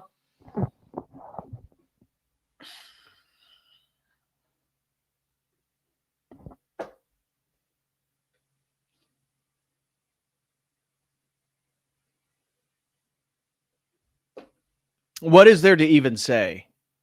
No poop. Oh, we're getting there. We're getting to the Diwali celebration. We're getting to the Diwali celebration.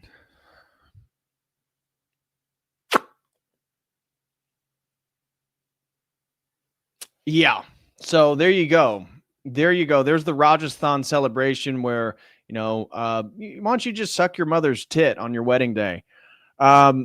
This is just for me to highlight the debaucherous, sexual promiscuity of Hindu spiritual practices. So like the yogi, he's so enlightened.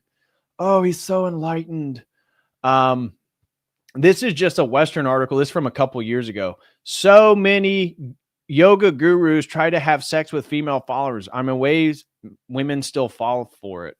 So this is just one article talking about all these gurus that basically get accused of, which we already know, right? It's a famous stereotype. The Western couple goes to India and finds their new guru. And then what happens? The guru says, I need to sleep with your wife. And the man, in the case of Ram Dass, Richard Alpert, the LSD psychologist with Timothy Leary, when they both got fired in 1963 at Harvard.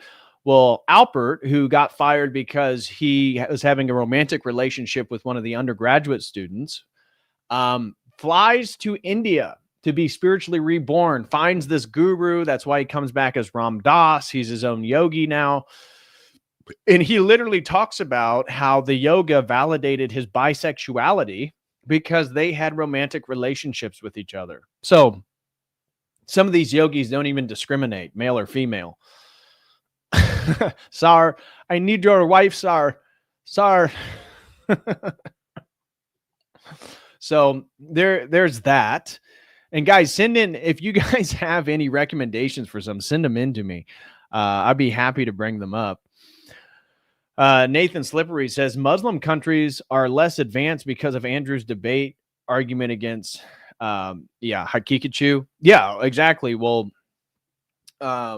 his argument. So at DebateCon in Nashville, Andrew Wilson was debating Daniel Hakikachu. And Hakikachu thought he was coming to debate some type of metaphysical argument. The argument was, what's better for society, Christianity or Islam? And he brought what would appear to be more of a sort of an academic type argument, if you will. And Andrew just blows him out of the water by just making his argument about cousin effing and how inbreeding lowers IQ. And because of lower IQ, they have less functioning societies, and therefore Christianity is better. And so, yeah, it was hilarious. It was a hilarious way to approach the debate. And I'll tell you, Hakikachu did not see it coming. And the mask dropped at the end of the debate, because during the Q&A portion, Hakikachu admitted, one, he'd let his nephew marry his daughter, first cousin marriage. And he admitted that he doesn't mind that, basically somebody was making fun of him. And it was one of the last questions. He goes, you know what? I don't care that the Muslims are low IQ. I'll take the low IQ because we're going to come with our dumb little swords and we're going to take over your Christian civilization because your Christianity is too weak. And you guys aren't going to be able to stop us. And that was like one of the last things he said to basically a room of 95% of Crucible fans. So it didn't go over well, but hey, I'm glad he said it. If that's what he's thinking, say it. Say it from your chest, boy. You're coming here with your swords, Dearborn, Michigan, Somalian community. That really the whole point is to take over the country. Okay, all right, game on, game on. I mean, it's not like we're surprised. That's exactly what we thought was happening. But okay, game on, game on. Sounds like it's cultural war. Let's do it. Because this is the thing about Christian supremacy is secularism is a disaster. If you're a Christian supremacist, you can't promote secularism. And what I mean by secular, I'm talking about the division between, religion and the state. Religion's over here, but the state is over here. If that's the case, then secularism is more important than your religion. And show me a secular nation that is really moving in the right direction right now. I'd love to see it. I'd love to see it. The burnout. Coda crew member for 9 months says this brings up the question: is this why they are so obsessed with being sent Bob? Yeah, it's part of it. I mean, there's so much like sexual degeneracy in the Hinduism that it makes a lot of sense. It makes a lot of sense why they're such creeps and perverts. I've talked with so many women that talk, just at our gym, for example, some of the Pajeets, we go to a Christian bodybuilding gym, my wife and I. And I'll tell you, it's the Pajeets that are the creepiest. My wife and I, we've never had a problem. My wife has never felt uncomfortable at the gym before. And it's mostly like white Christian guys, handful of African-American guys. And we've been getting, because of the U.S. government flooding us with Sikhs, we're getting more and more Indians. And some of them are Hindu, some of them are Sikhs. And they start going to the gym. And one dude literally just stood behind my wife and watched her work out until she came to me and I had to become aware of the problem. Like, who does this? You go to a gym and you just don't even try to hide it. It'd be one thing. I'm not comfortable with any of it. My wife's not wearing anything super revealing, but just to go up to a woman and then you just stare and you just watch them work out. Like, what are you doing, dude? You got to get the hell out of here. My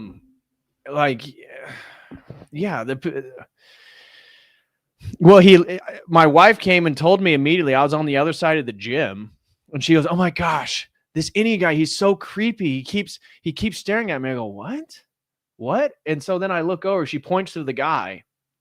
And now he's like walking. He's not even doing real weights. Like, he's grabbing like 10-pound weights and like pretending to do arm curls while staring at the women. And I go, what? And she goes, yeah, I don't know if it was just me or he's doing it to everyone. So she moves to a totally different part of the gym and does her workouts. And so I start watching the dude.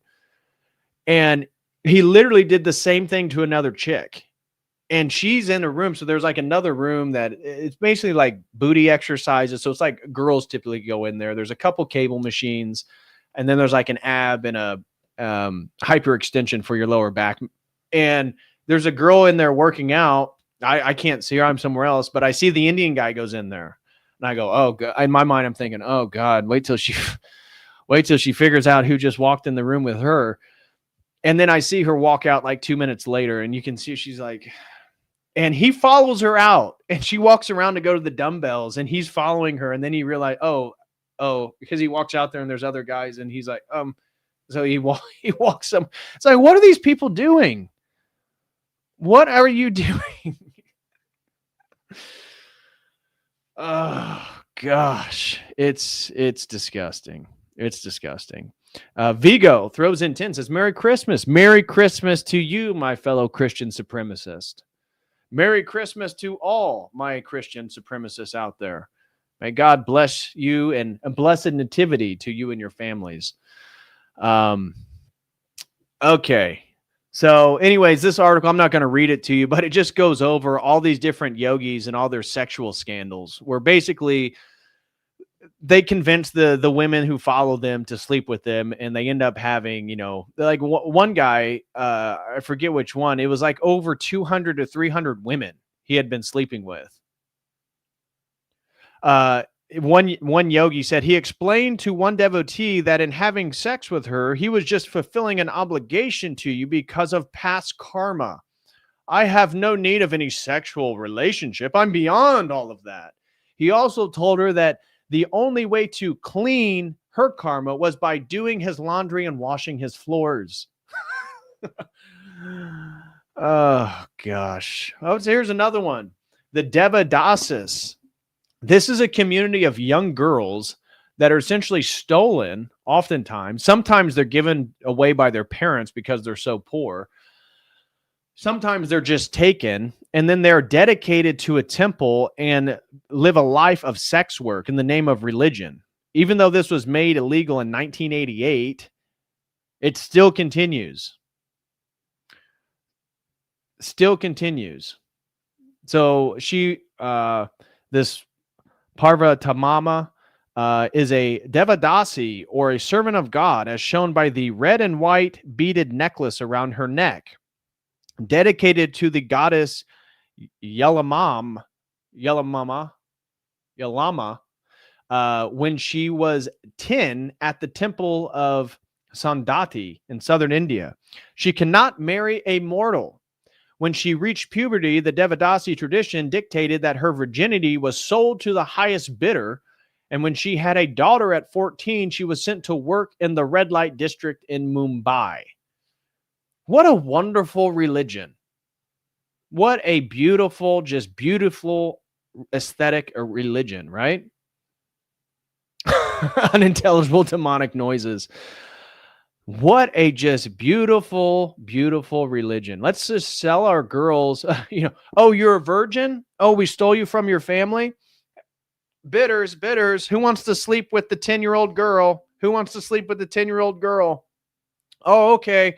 Now she's pregnant at 14. Go hit the red light district. Unbelievable. She regularly sent money home, but saw her child only a few times in the following decade. Now 26 and diagnosed with AIDS, she has returned to her village.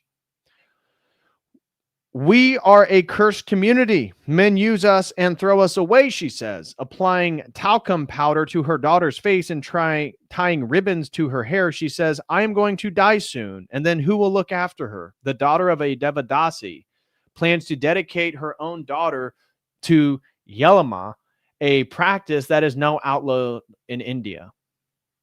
So let me get this straight.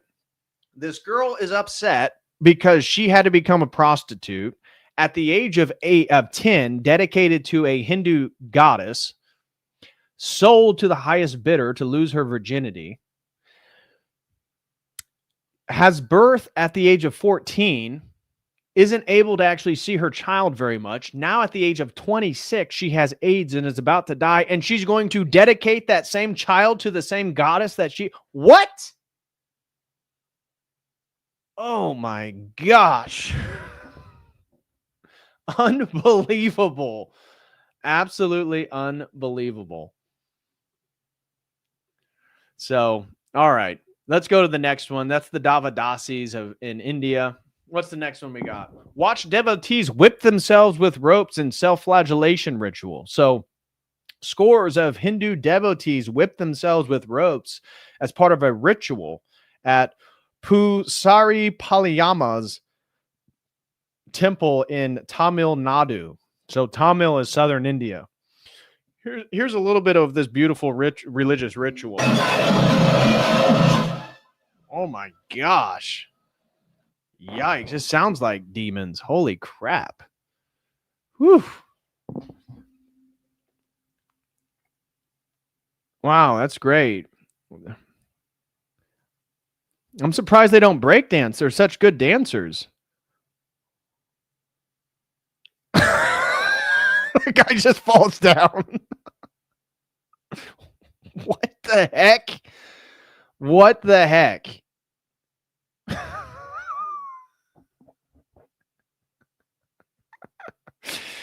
They've been performing this ritual for the past 800 years. And it all started when a washerman picked up a wooden box from a nearby river flowing in the opposite direction. The villagers said that it was a statue, a whipping rope, a bow, and an arrow in the box, which was kept inside the Adiyakalaman temple. Following the incident, the villagers started to celebrate this day with a belief to attain divine power for the welfare of the village. According to another report, the rituals of self-flagellation is carried out by villagers to worship the goddess Adayakal, Adaikala, Aman, a form of Hindu goddess Kali. So Kali, it all goes back to Kali. So much of this weird stuff goes back to the tantric goddess Kali. Do you guys know who Kali is? This is Kali. This is Kali. Let me show you an image.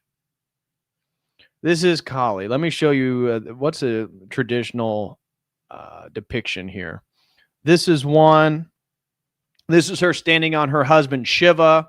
See this, but it doesn't have all the good stuff on it. Let me find one. Here's a good one. So you see, she has the head of a man that she's beheaded, and she wants to gather his blood so that she can drink it. She has a garland of other human heads. She has like vampire teeth, and typically she's shown with blood coming out of her mouth. And she's standing on her husband, which again, the serpent is not erect, demonstrating the flaccid nature of her husband's masculinity, demonstrating how powerful she is. And this is, and Kali represents like the Shakti, the divine feminine energy, just unhindered, just to its nth degree. This is the goddess Kali. This is a tantric goddess, and this is the other version of Shiva's wife. What is his wife? Parvati.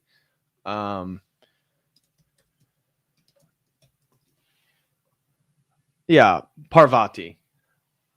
Yeah, and she's like she's a much more solemn, wholesome mother. She gives birth to Ganesha. Ganesha is the elephant-headed god. If you guys know who Ganesha is, he's like the god of writing and learning. And the story goes, here he is right here. Normally he have a mouse. Come on. Normally there's a mouse somewhere in there. There he is. There's the mouse. Usually there's like a pen or a book. And the reason why he has an elephant head is because he was at home. This is according to Hindu mythology. He was at home, and his dad, Shiva, comes home. But his mom, Parvati, she is taking a shower or bathing. And she told him, don't let anybody in while I'm bathing.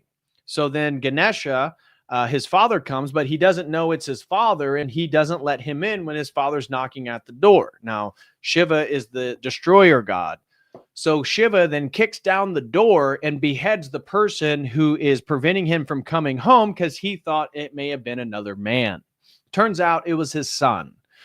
And so realizing that he just decapitated his son, he goes and finds the first animal he can find, which is an elephant, decapitates the elephant, and then places the elephant head on his son. That's why his son has an elephant head. That's according to Hindu mythology. So there you go. Little theological Hindu lesson there. Hope you guys enjoyed it. So yeah, this thing is another form of, oh no, not this one. This is another form of Hindu worship of Kali. Women took part in the festival by walking in the procession, but the self-flagellation was carried out only by men.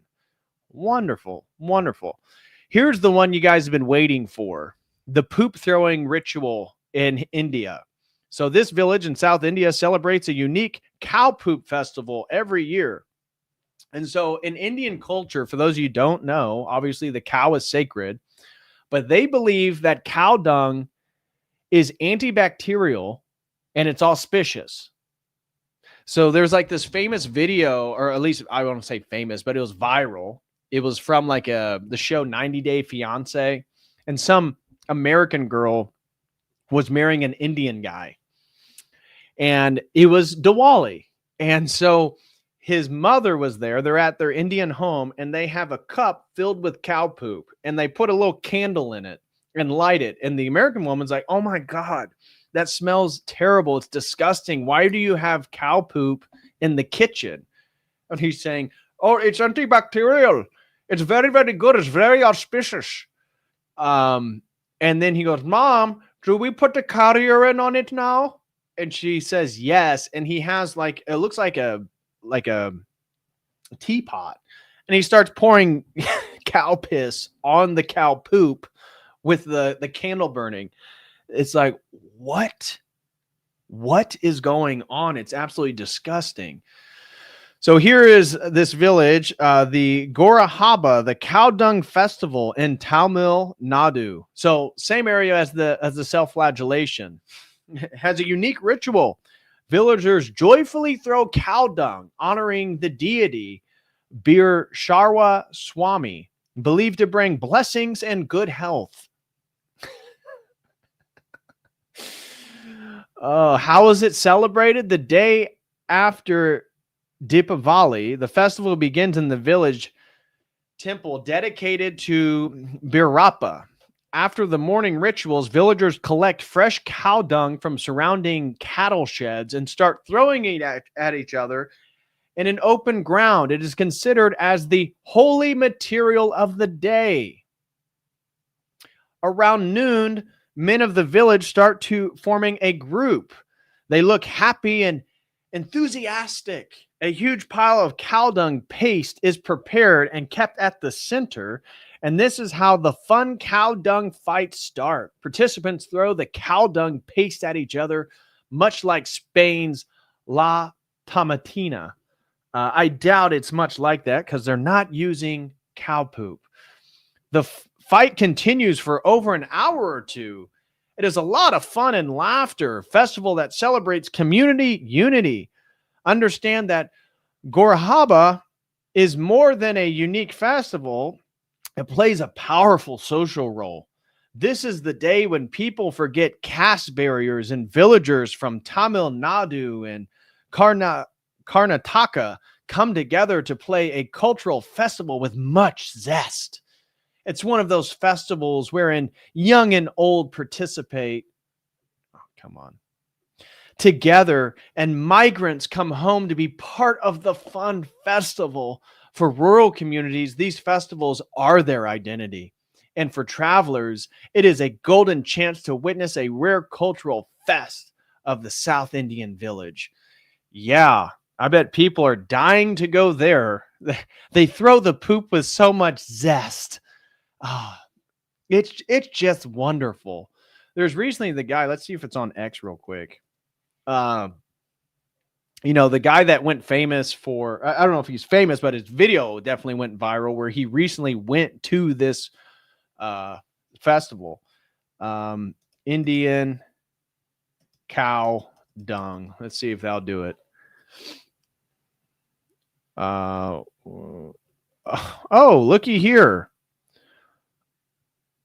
Submerge her face in what appears to be cow dung. Yummy. Wow, what a wholesome religion. That is so nice. That is so nice. Here they are throwing poop at each other and covered in it. Let me see if I can find the video real quick.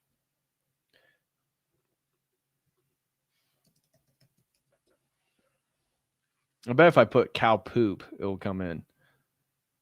Yeah, this is the guy that went to here it is. This is him walking through it. I'm sinking. I'm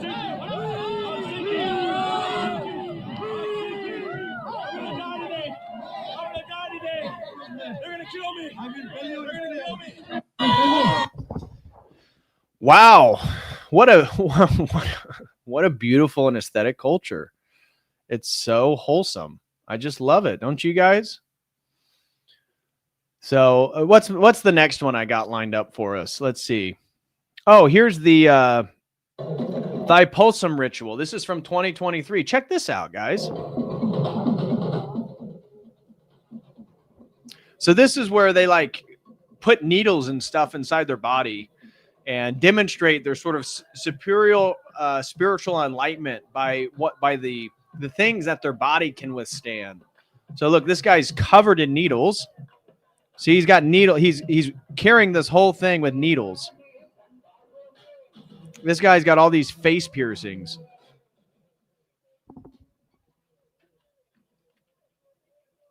See all the needles in his skin? See all the hooks in his skin?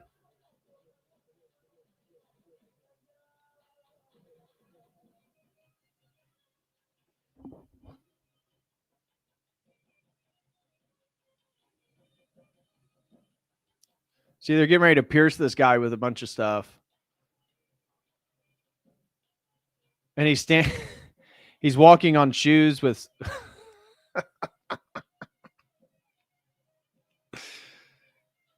Isn't that beautiful, guys? Isn't that beautiful? This is why everyone watching the stream needs to be a Christian supremacist. This is what they're bringing to our country. This lovely little faith called Hinduism.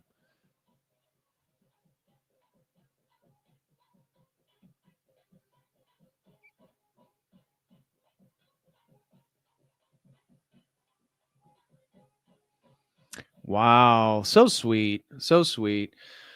Bubba Brandy and Christ throws in 14, says, went to a Catholic school that had world religion class. When we covered Hinduism, had a project making a little sculpted idol of Ganesha. Was ignorant at the time.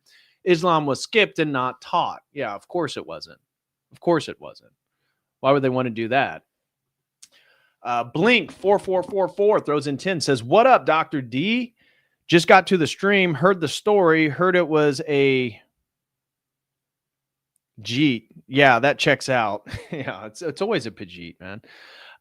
David James Flood, been a Kodo crew member for 10 months, says this stream is vomit-inducing but necessary. Good job calling this degen behavior, DPH. Well, thank you, man. I appreciate that. David James Flood, Jim Bob needs to review this stream. Yeah. Mr. Fist throws in 5, says Kali sounds like the average Gen X divorced feminist. Yeah, pretty much. Mr. Fist said, but guys, Hindus believe in a Trinity. They're just like us. Yeah, Pope Leo next week. And what they refer to as the Trimurti, right? That is that Brahma is the creator, Vishnu is the preserver, and Shiva is the destroyer. And they say, well, see, we got 3 gods, and that's like the Holy Trinity. No, it's not. Those are avatars. They're not of the same essence. It's not 3 unique persons. It's not an incarnated God. It's not the same thing at all. Stop with all this perennial nonsense. You're totally right. Pope Leo will probably say that next week. You're absolutely right. So there's my little video of the beauties of Hinduism. Here's the next one.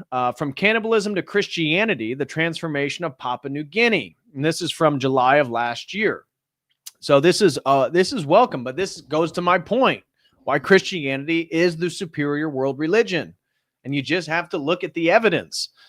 So this talks about how Papua New Guinea, the eastern half of the world's second largest island, New Guinea was once home to headhunters and cannibals before its Christianization in the 19th century, which this has been going on for a while. It's only recently that they're really making significant strides. And let's just be honest, it's mostly due to Catholic missionaries. So it's the Catholic Church here. Moving forward, where was it? So today, the country is one of the most linguistically diverse in the world, with over 850 distinct languages spoken.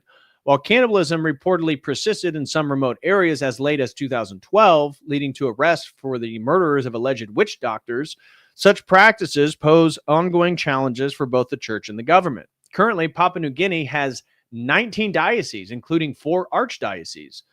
So they are becoming more Christian and putting away their history of cannibalism. But my point is, even cannibalism is still occurring. It hasn't fully gone away. Here's what is Thaipusam faith ritual and wild body piercings. This was related to the video we just watched. And this goes into these weird feats that these people endure. Okay, what's the next one we got? This is Indian cult kills children for goddess. Holy men blamed for inciting dozens of deaths. So this was what I was looking for is, hey, I wonder if there's any instances of human sacrifice in India. What do you guys think? And so I started doing a search. Of course, it's difficult. You got to go through so many pages whenever you're looking at this stuff for other religions. It's like buried in the search engines. And then I found this Guardian article from, when is this from? 2006. So it's an older article. But you come down here. Where was it?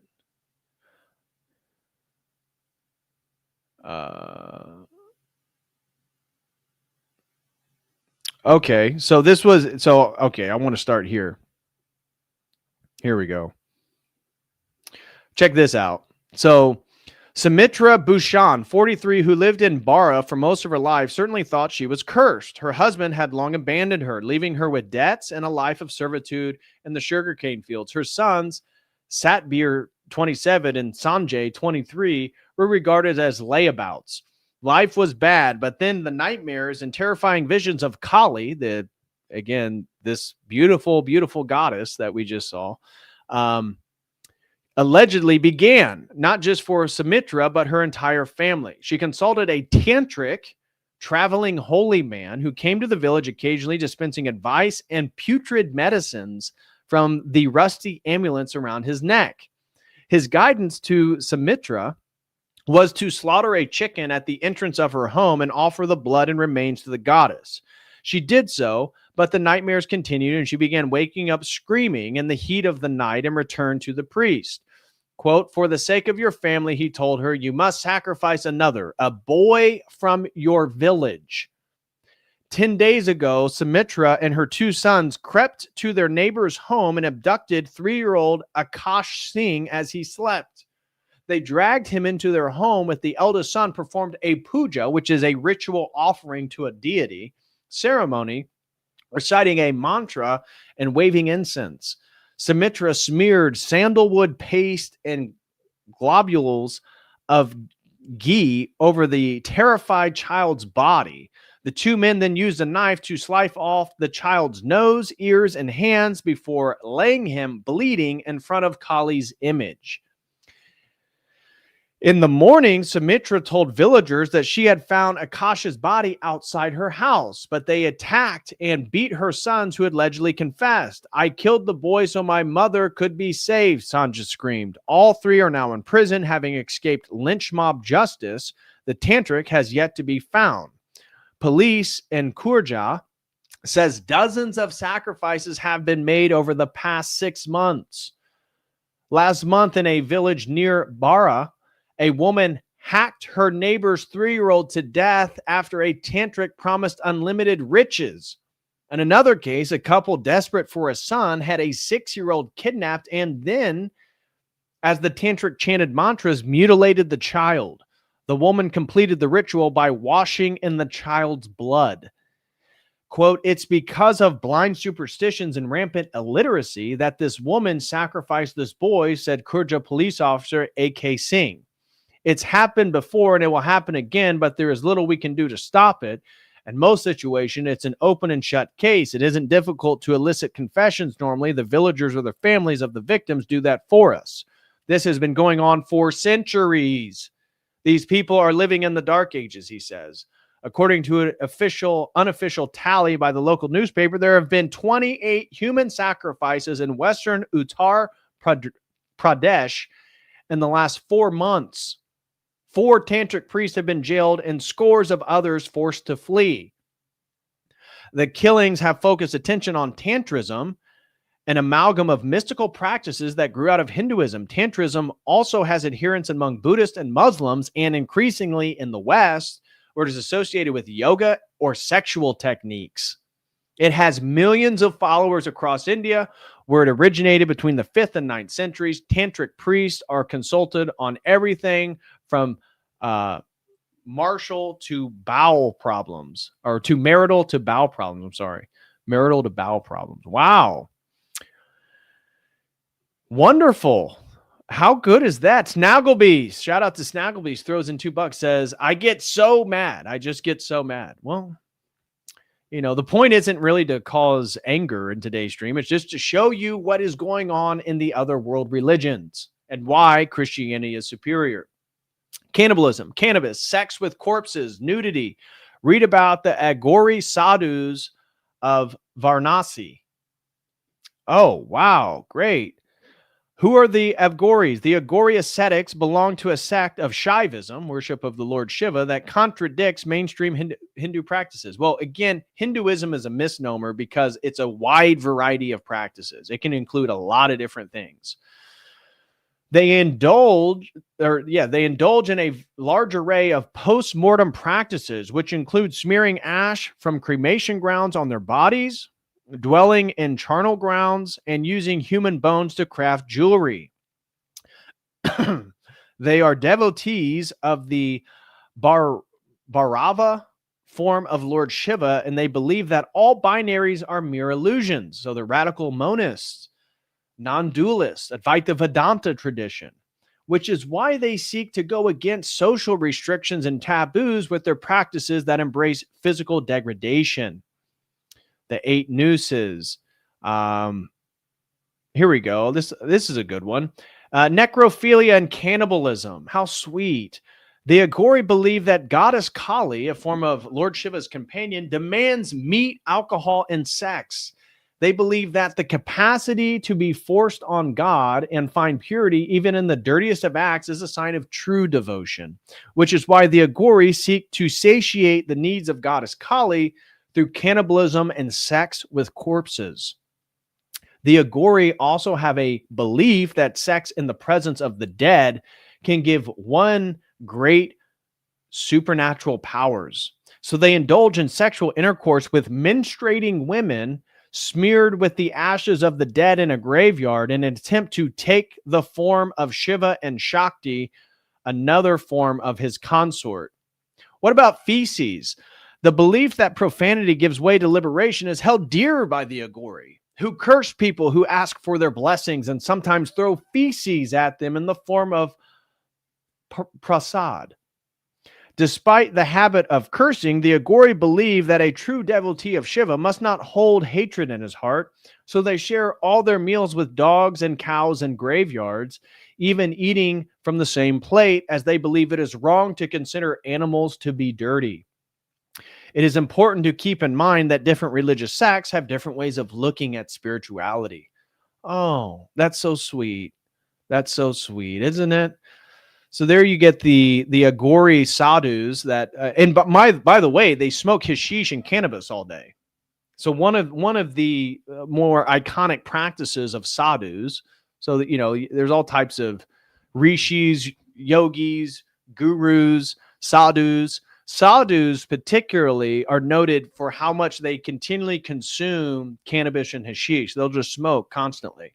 And they believe that the inebriation allows them a more direct contact with their deities. All right. Good stuff, right? Feeding the gods. Hundreds of skulls reveal massive scale of human sacrifice in Aztec capital. So just as I was telling you, they've been trying to say, because Christians will bring up that the Aztecs sacrificed, literally had mass ritual sacrifice while they were high on psilocybin mushrooms. We know that they use psilocybin mushrooms because actually when R. Gordon Wasson wrote his article in Life magazine in 1957 about Maria Sabina, the shamaness, the shamaness using the spirits of the mushroom is part of that ancient indigenous culture and how they use inebriating substances. So what they found is recently they've been trying to say, well, Aztecs, they didn't really slaughter that much people. Maybe Mel Gibson's film was a little over the top, Apocalyptico, when it shows the guy who's imprisoned and he ends up escaping and he's getting ready to be sacrificed on the pyramid. Well, it turns out all that stuff actually happened. And so I'm just going to play this video for you. They just recently discovered all this stuff in the last few years. An enormous rack of skulls. called Zompantli, in the 16th century Aztec city of Tenochtitlan. A row of vertical posts connected by crossbeams, threaded with human skulls, flanked on each side by towers of skulls and mortar.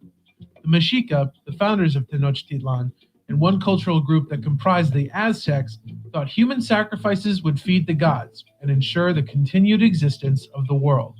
For the conquistadors, the skulls evinced the Mexica's barbarism and justified their conquest of the city in 1521. They tore down the Templo Mayor and the Zompantli in front of it, paving over the ruins and building what would become Mexico City. As the centuries passed, historians began to wonder if the Zompantli had ever existed at all. In 2015, researchers discovered a site that would remove any doubts about the Zompantli's existence when they excavated the remains of the rack in one of the towers, underneath a colonial period house on the street just north of Mexico City's cathedral. The team dug about 20 test pits, unearthing modern debris, colonial porcelain, and finally the basalt slabs of a Mexica period floor. As they dug, hundreds of skull fragments began to appear, but they weren't sure that's what they were seeing until they found the post holes. The size and spacing of the holes allowed them to estimate the Zompantli's size. It turned out to be an incredibly imposing rectangular structure, 35 meters long, about 14 meters wide, and an estimated 4 to 5 meters tall. And so let me just show you guys again what you're looking at here. These are racks of human skulls that have been sacrificed. These are walls built of human skulls in mud. So a really, really beautiful temple, ritual site that they constructed there. Really beautiful. They also discovered one of the towers made of skulls and mortar. Over 2 seasons of excavations, archaeologists carefully collected a sample of 180 skulls from the tower, as well as thousands of skull fragments, hoping to learn more about Mexica rituals and the post-mortem treatment of the bodies. Human sacrifice and even Zompantlis were relatively common in many Mesoamerican cultures. Cut marks on the skulls leave no doubt they were defleshed after death, and the decapitation technique seemed quite clean and uniform. In earlier studies, analysis of the teeth and bones of skulls unearthed in Templo Mayor suggested that most of the victims were born in various regions of Mesoamerica, but that many had spent significant time in Tenochtitlan before their deaths. Some historical accounts record cases of captive warriors living with the families of their captors for months or years before they were sacrificed. It's details like these that have archaeologists excited, opening the door to possible studies, ranging from detailed examinations of sacrificial rituals to the genetic diversity and population diversity of post-classic Mesoamerica. Studying these skulls in such intimate detail helps to tell not only the individual story of each victim offered up to the gods, but also that of the Aztec communities themselves. So whenever you think about the conquistadors, realize that they were actually civilizing Central and South America because these practices were common. I think I have another one of the Incas here. Yeah, this is ritual drug use during Inca human sacrifice. This is an academic journal. This is a Journal of Archaeological Science in Peru. So we're always told, like the Peru up in the Andes, that's something different. Like they such a beautiful culture. It was the Aztecs that were it's Mexico City, or what became Mexico City. Well, actually, what science is now finding is ritual drug use, just like in the Aztec case, during human sacrificial rituals. So, I'm not going to read this article, but it goes into the evidence. The hair and nails of 2 Ampato mummies were examined. The presence of coca alkaloids and metabolites, so cocaine, benzos, mescaline, tryptamine, harmaline, and harmine. So mescaline, tryptamine. Tryptamines are DMT, ayahuasca, psilocybin mushrooms. Those are tryptamine molecules. So harmaline, harmine, all those are psychedelic.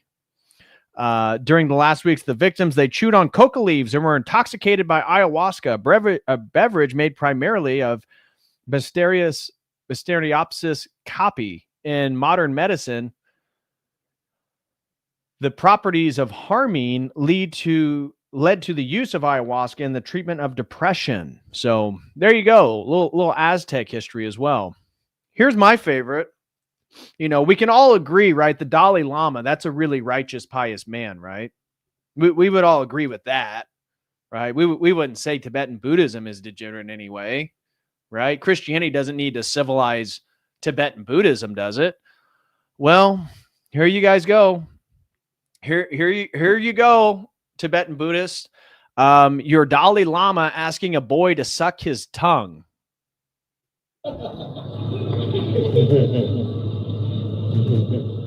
Then I think finally here also.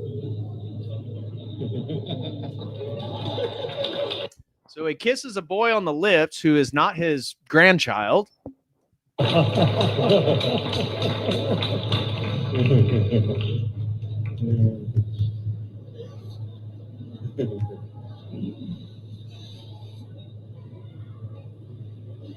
And suck my tongue.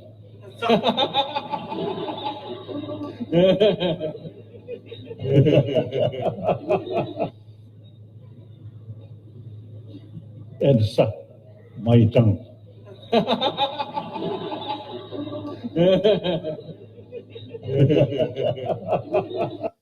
Kind of a strange request for a religious leader, don't you think? Kind of weird, a little weird. Yeah, I'd say that's a little pedophilic, a little bit of pederasty there. So here's an article I found. I was trying to search the internet for is there an article that talked about this? And I found this one. Tibetans and Buddhists say Dalai Lama controversy comes down to unfortunate mistranslation. What translation did you and I guys watch? What translation? I didn't see a translation there. And so it says, in Tibetan culture, the grandparents and elders are very close to children. It is a very common custom to kiss anybody on the mouth, especially children, for which there is a kind of understood innocence both ways, says Angela Semegi, an associate professor of humanities and religion at Carleton University. Semegi's expertise is in Indo-Tibetan Buddhism. Semegi says, Tibetan elders play an old cultural game with young children where they pass candy between each other's mouths. When there are no treats left, elders will tell children they can eat their tongue. However, in the video, the Dalai Lama says the boy can suck his tongue. It was a very unfortunate mistranslation of a Tibetan phrase. Sounds like Tibet is degenerate. Sounds like they need to stop doing that. That is weird. That is weird. Samfei Lungpa, the chair of Canada Tibet Committee, also says the controversy has been painful for their community, especially given the boy's excitement at meeting the Dalai Lama. He's such an important symbol of both peace and of faith. It basically undercuts us. Well, why are you mad at Western people critiquing it? Why are you not mad at the Dalai Lama for asking the boy to suck his tongue? Okay, interesting. Very interesting. Slow Boy Whiteboard says less than an hour to make the goal. Come on, people. That's right. Come on, people. Help me reach my goal. Val Orthodoxia throws in 10. Thank you very much. Val says, what up, my Nika? Glad someone else in the orthosphere is talking about Hinduism. Yeah. Well, it needs to be addressed because people have a very whitewashed understanding of what Hinduism is and what practices they have. Lockstep throws in 5, no comment. Thank you very much, Lockstep. The Burnout. Mexican pozole was originally made with human heart instead of pork. I'm not surprised.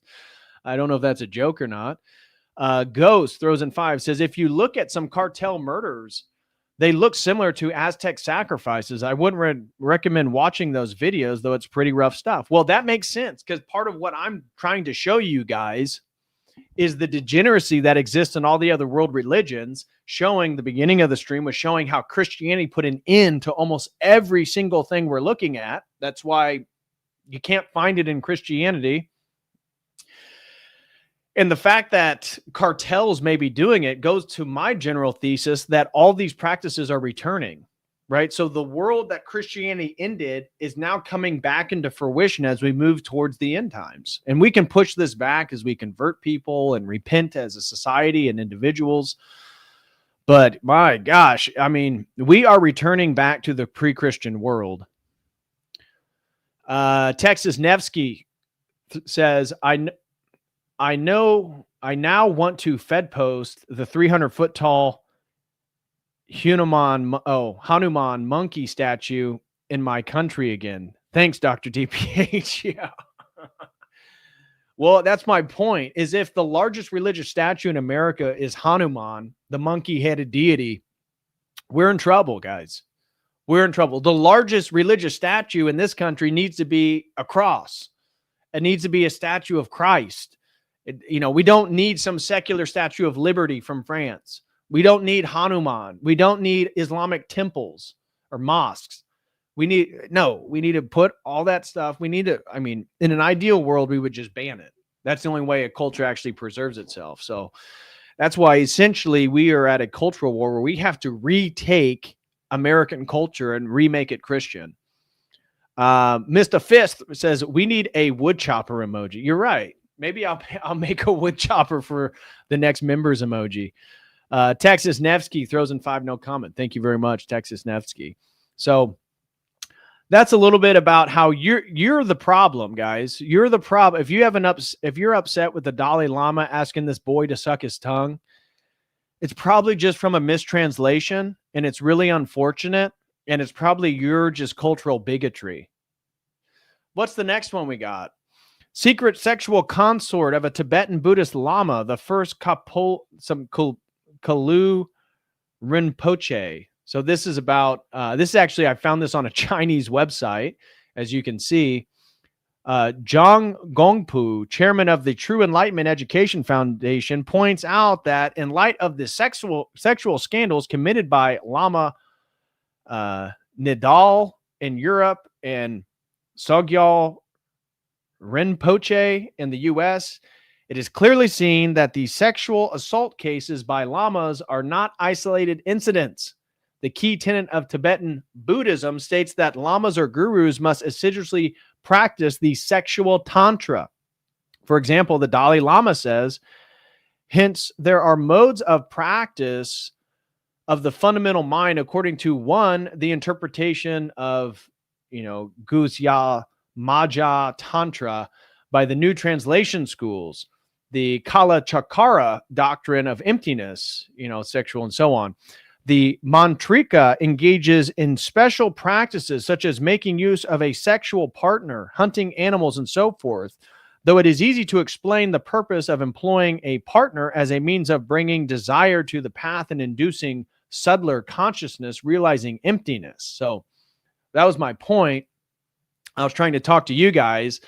You really, and I'm not going to dive into it in this stream, I got more to cover, but you should really look into the degenerate sexual practices within Tibetan Buddhism. It's not what you think it is. To make use of sexual partners, consort, Buddha, mother, or dakini, the practice tantric sex is a necessary condition in Tibetan Tantrism. This sexual practice can never be excluded or neglected because it is the essential core of Tibetan Buddhism or Vajrayana Buddhism. Once the female adherents are lured into this practice, they are sexually exploited and treated as sex slaves. An article from The Independent of the UK on February 10th, 1999, entitled "I Was a Tantric Sex Slave," talks about a typical case in Europe. The reporter interviewed Miss June Campbell, a Scottish religious philosopher. She revealed that she had been for years the secret sexual consort of a senior Tibetan Lama, Kalu Rinpoche. This article describes in detail the practice of tantric sex in Lamism. The words dakini, consort, or Buddha, mother, are poetic terms for a woman used by a Lama for sex to practice the so-called dual operations of bliss and emptiness, or the clear light of bliss. Sadly enough, these females were beguiled into becoming sex slaves by tantric lamas. Through these reports, readers can gain more insights into the true essence of Tibetan tantric practice, the couple practice tantra. So I'm not going to, again, read this article to you. I will share it, though, just because this one does talk a little bit about the tantric sexual practices in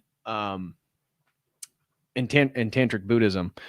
Mudworks says, I don't know why, but I'm finding millstones more and more aesthetically pleasing as a jewelry option on a lot of people. Yeah, absolutely. No doubt about that. Blink throws in 5. Thank you so much, brother. He says, here's a few grifty bucks. That's right, guys. I need at least 4 more grifty super chats. I need some, guys. Don't make me start grifting. Don't make me pull a Jim Bob and an Andrew right now. I'm about to just hold the stream hostage. We're not even going to get into, let's see what the next one I have is. Mummies in northern Japan. We can't even get into mummies in northern Japan until I get 4 more super chats. Right? You guys love the grifters? Well, it's time for me to grift. Grifties will fund the healing. Exactly.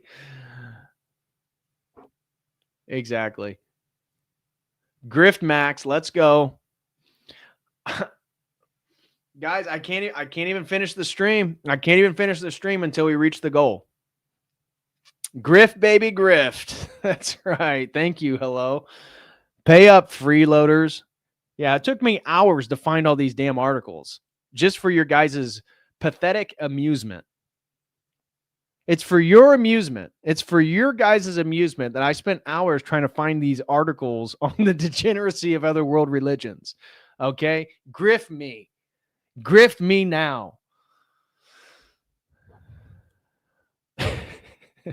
We need 2 more. Where's my grifters at?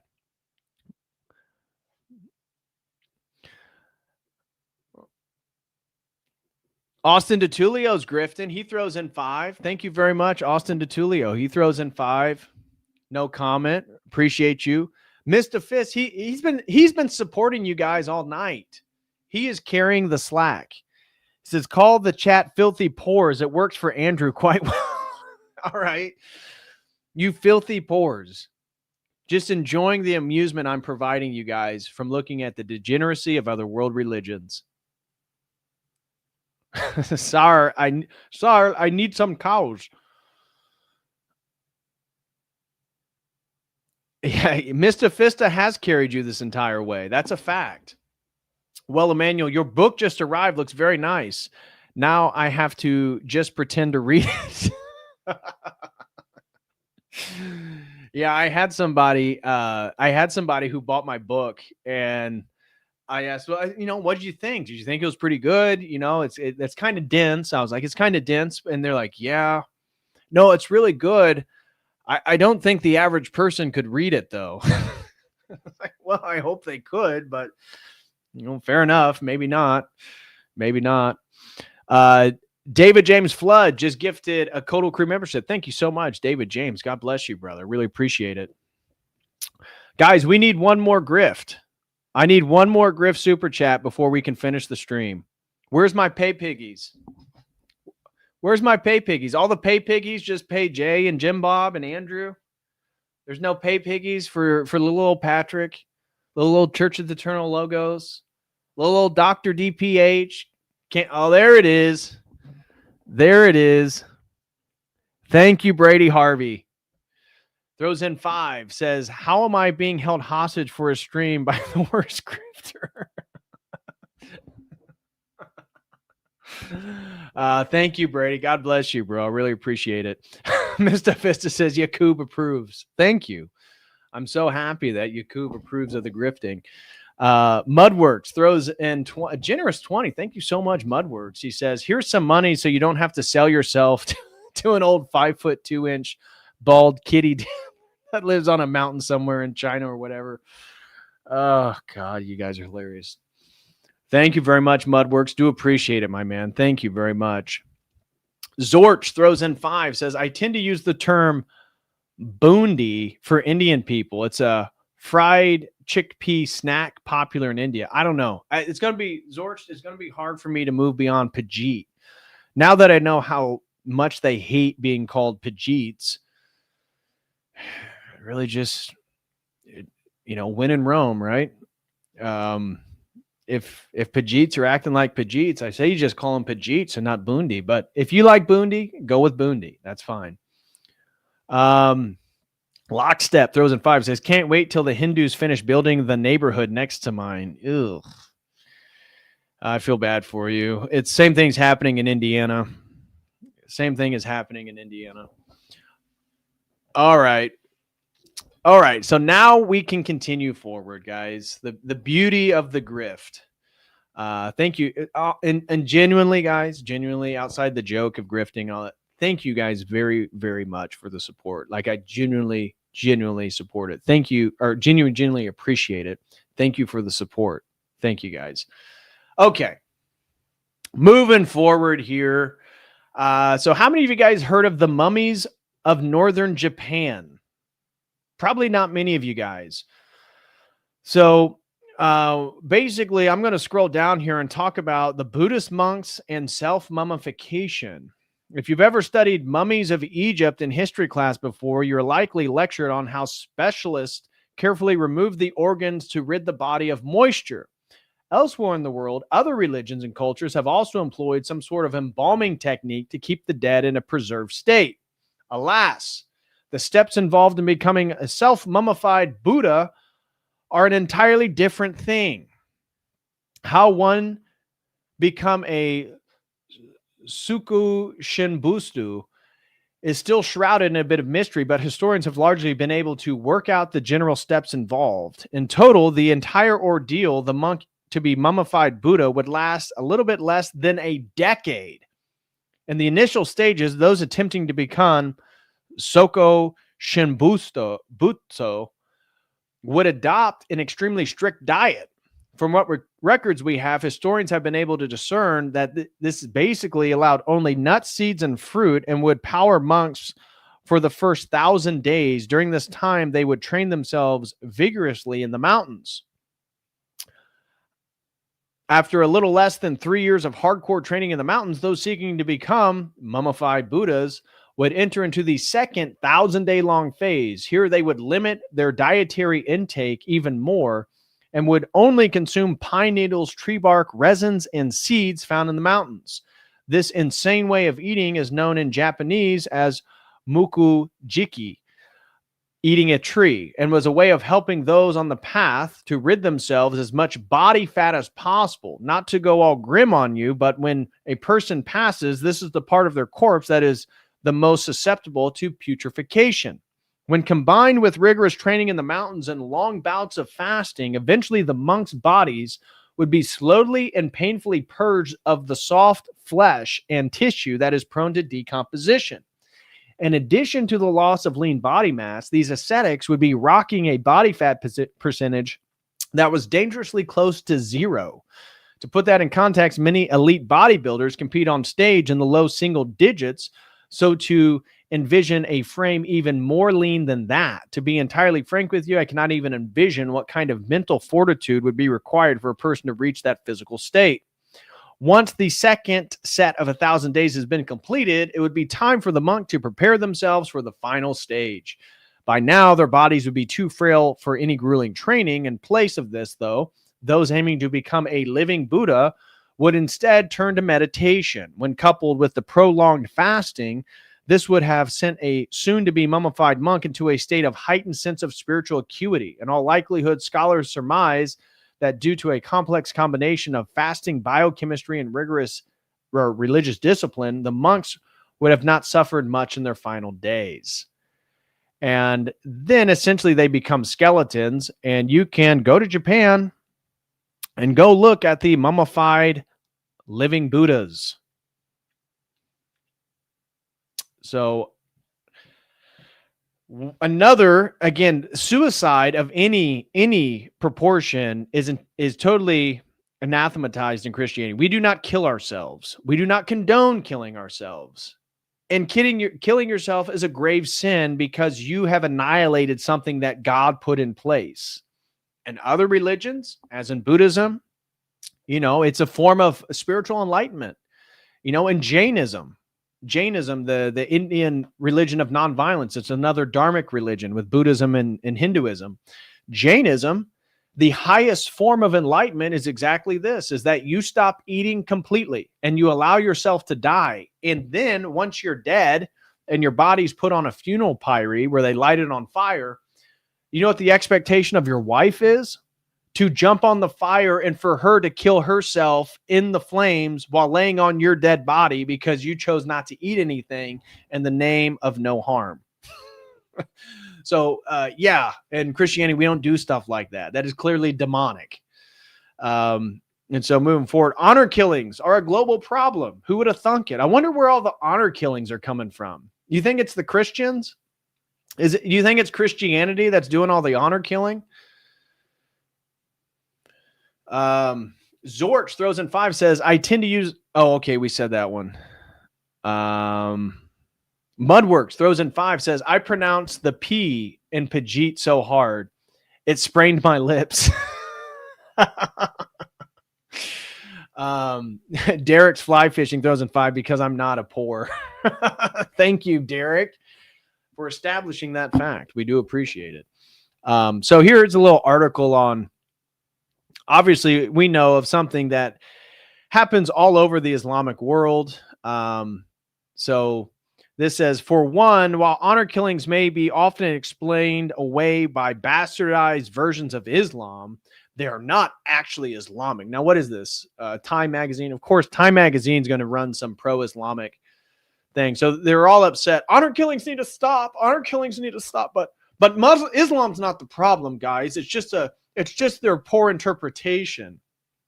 Although quite common in pagan Arabia before the creation of Islam, it should be known that one of the first major reforms that the Prophet Muhammad brought to Arabia was the outlawing of female infanticide. Yeah, because he wanted to marry them when they're 6 years old. That's why we talked about that Christianity doesn't promote pederasty. But the actual prophet of Islam does. He marries 6-year-olds and then has sex with them at 9 years old. Additionally, Islam's holy book further condemns these murders in Quranic verse like, quote, you shall not kill your children for fear of want. To kill them is a grievous sin. And the penultimate verse on the sanctity of human life, the Quran clearly states that for anyone who murders an innocent human being unjustly, it shall be as if that person had killed all of mankind. That's funny because we get honor killings all over the Western world. Wherever there's a Muslim community, there's honor killings. As I said, there was one in like Ohio because a Muslim girl dated a white boy and the father literally killed her when she came home. I don't know if she was in college or high school. It was like college or high school. She came home and he literally killed her. So anyways, you get it. We don't need to learn more about honor killings. How about the dancing boys of Afghanistan? You guys ever been into that? The bachabazi? It was an ancient tradition banned by the Taliban, but now the Taliban is allowing it to continue. And so I thought there'd be nothing better than for you guys to see it your own eyes. So here's the dark history and present of bachabazi, boy play. So essentially what it is that little boys are abducted. That's what the article actually talks about. They're not just, it's not like these little boys think they're gay. No, these boys from the ages of like 4 to 5 years old are literally stolen from their family, taken to neighboring provinces, essentially held in bondage by an adult male who becomes essentially their pimp. And they've been then trained how to do all these dances, both Western and Arabic dances, and basically twerk for grown men. And so you'll see an instance where these boys will dance on like tables and stuff. Men will come together and they'll start smoking hashish and cannabis, which is, Afghan Kush. That's why we have that name. They'll start getting high off hashish or smoking weed. And then they'll start passing around vodka. Oh, vodka. Muslims don't drink alcohol. That's funny. It's funny because all the Muslims I've seen study abroad in the United States, they seem to drink alcohol. But when they go back to Saudi Arabia, it's as if it never happened. These grown men will start drinking vodka. These boys will start dancing. And then they will start throwing money at the boys and fondling them. And the boys will then sleep with the men. And they're essentially, that's why there's a man, he's their pimp. They're essentially hired prostitutes. Imagine he's seated in a magnificent room, decorated royally, surrounded by the elite. No expense at this gathering is spared. And then, amid all the laughter and cheer, out walk young boys, dressed in costume, makeup on their face. The music begins and they start to dance for all the adults in the room. Oh, and mind you, the room is full of rich, powerful men and men alone. This is the practice of bachabazi.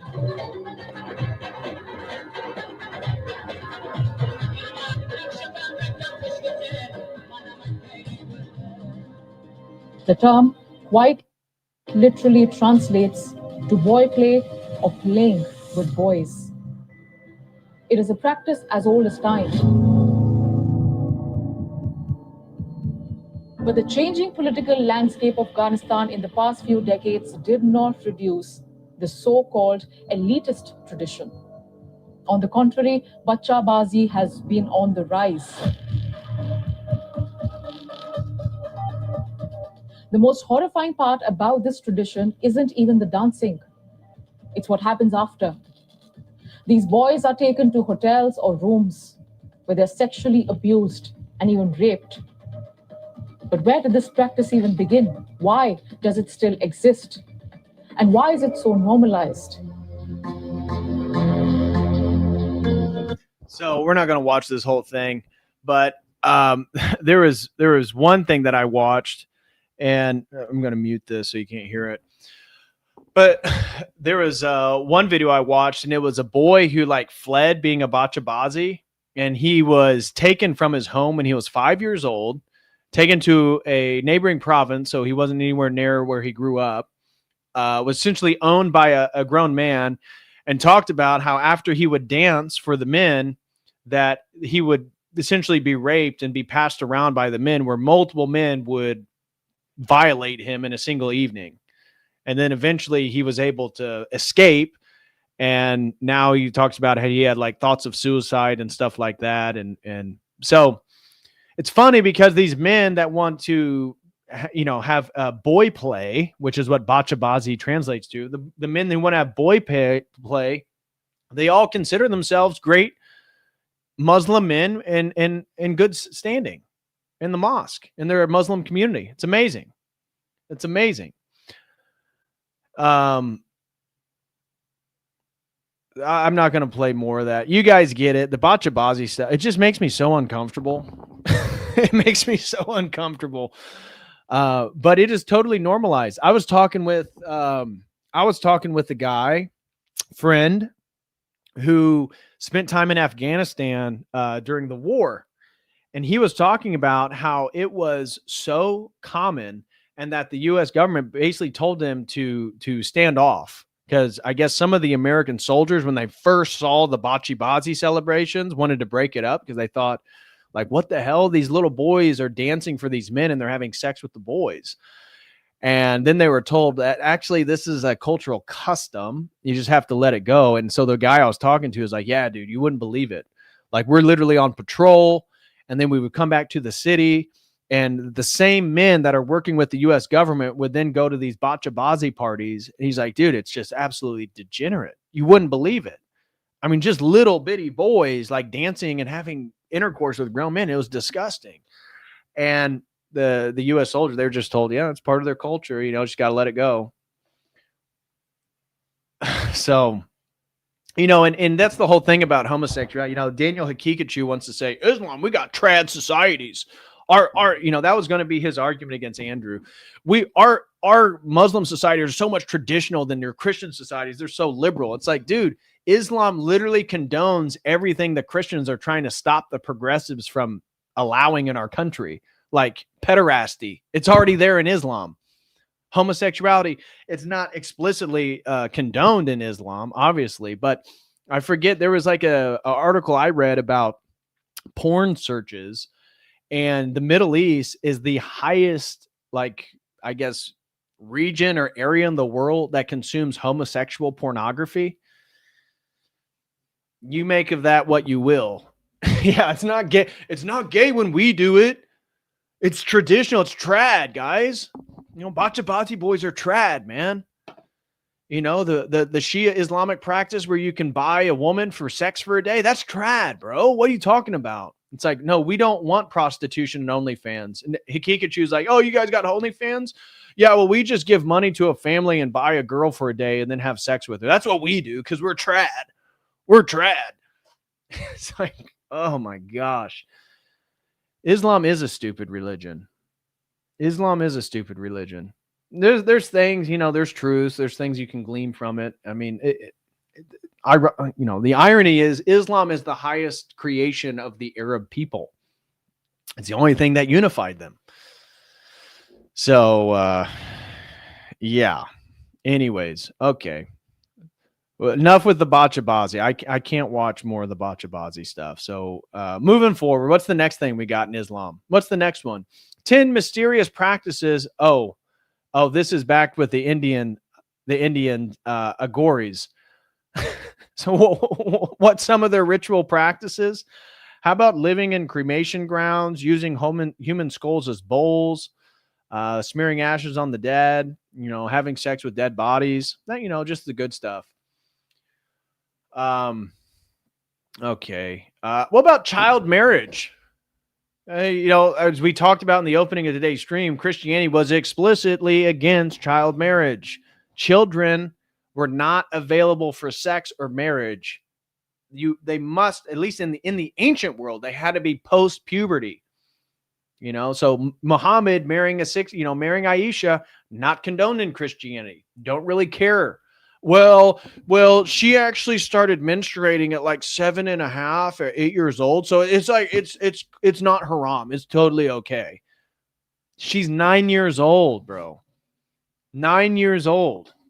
Muhammad was like in his 50s or 60s at the time. That's disgusting. In many Islamic countries around the world, child marriages are a common practice. Girls below the age of 18 are often far below the age of puberty, are forcibly married to older persons, sometimes in their 50s or later, often for various personal gains by the girl's guardian or parents, with the intention to preserve family honor by helping her avoid premarital sex. Avoid premarital sex. Again, this is like Wiki Islam, so you already know it's kind of tainted. But what? Your 8-year-old daughter? You're worried that she's going to have sex, so you sell her off to a 50-year-old man for marriage? What? Islamic law permits child marriage. Jurists agreed that a father may compel his prepubescent virgin daughter to enter into a marriage contract. The family was to hand her over for consummation when they judged her physically able to withstand intercourse without physical harm rather than being linked to a particular age. See the article Forced Marriage for more detail about the sources of help for those at risk. Muslims today are commonly unaware of these facts. The prevalence of child marriage involving under 18-year-olds is, it says, decreasing globally. I just recently saw one. I showed my wife. It was in Pakistan. It showed a girl could not be over the age of 8 years old. Literally, it was just, I mean, this girl looked tiny. She may have been Aisha's age, like 6 or 7. Like, this was a small little girl. Maybe she was 10 years old, but I mean, little bitty girl. And she had a husband. This was like somebody, I think it was a tourist, and it was like an iPhone video. I saw it on X. And she's standing there like holding the hand of her husband. You know, she's so little, and she was pregnant. I'm not kidding you. The girl looked like she was 8 or 10 years old. But I mean, she physically looked smaller. She was so small, and she was pregnant. And she looked like the most depressed, desperate little girl you've ever seen, like when you looked at her face. So, yeah, Islam, child marriage, totally prohibited. Not. They engage in it all the time. What about inbreeding? What about first cousin marriage? Look at this. Here's a map for first cousin marriage. So the United States, 0.1%. Probably that 0.1% is all the Muslim community. Because you look at Canada, they got 1.5%. Well, they have more Muslims than we do. Russia, 0.1%. France has a lot of Muslims, 2.6. England has a lot of Muslims. What's England? 1.1. What's Ireland? 0.1. Are you seeing a commonality? Germany has a lot of Muslims, 2%. Spain has a lot of Muslims, 2%. What about Pakistan? 61.2% are not only inbreeding, they are consanguineous marriages. That means they're first cousin marriages. So the amount of first cousin marriages in the U.S., not very high. Not very high. Let's see which countries have the highest rates of first cousin marriage. Pakistan, 61.2%. Kuwait, 54.3%. Qatar, 54%. UAE, 50%. Sudan, 50%. South Sudan, 50%. Afghanistan, 49%. Mauritania, 47%. Iraq, 46%. Yemen, 44%. Iran, 39.5%. Saudi Arabia, 38%. 39%. Do you guys notice any commonalities between all these countries? What is it between all these countries where first cousin marriage and inbreeding is so high? And what is it with these countries? United States, lowest in the world. Russia, same, lowest. Philippines, Catholic nation, low. Ukraine, Orthodox nation, low. Peru, Catholic nation, low. Netherlands, low. Cuba, Sweden, Czech Republic, Belarus, Slovakia, Ireland, Panama, Croatia, Belize, Australia. What is it about these countries that is so different from these countries? I can't really put my finger on it. Can you guys? What is it? Maybe it's their religion. Maybe it's their religion. Thank you so much, Alex, for the generous $20 super chat. Really appreciate you, brother. God bless you. David James Flood throws in 2. They just lowered the marriage age in Iraq to 9. Yeah. Let me find that. Iraq marriage age lowered to 9. Let's see what comes up. Thank you, David James Flood. You were absolutely right. Iraq's new law allowing children as young as 9 to marry undermines women and girls' rights. Well, they don't really have rights in an Islamic country because rights are given to you by your government, right? It's only Christianity that has a universal understanding of the value of the individual. So, yeah, great. Iraq, girls can legally marry from the age of 9. Wonderful. Wow, so good. What a great religion. So, yes, as you can see here, and we keep going down here regarding cousin marriage. Let's keep going. Lebanon, Muslim, 25%. Sri Lanka, Muslim and Buddhist and Hindu, 23%. Algeria, Muslim, 22%. Turkey, Muslim. Tunisia, Muslim. Nigeria, Muslim. Morocco, Muslim. Bangladesh, Muslim. Israel. Israel's at 10%, 10.5%.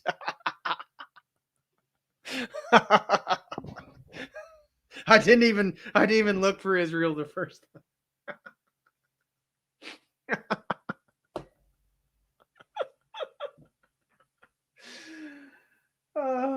Amazing. Oh gosh. So you have all Muslim nations and then you get Israel and then you get India. You can't make it up.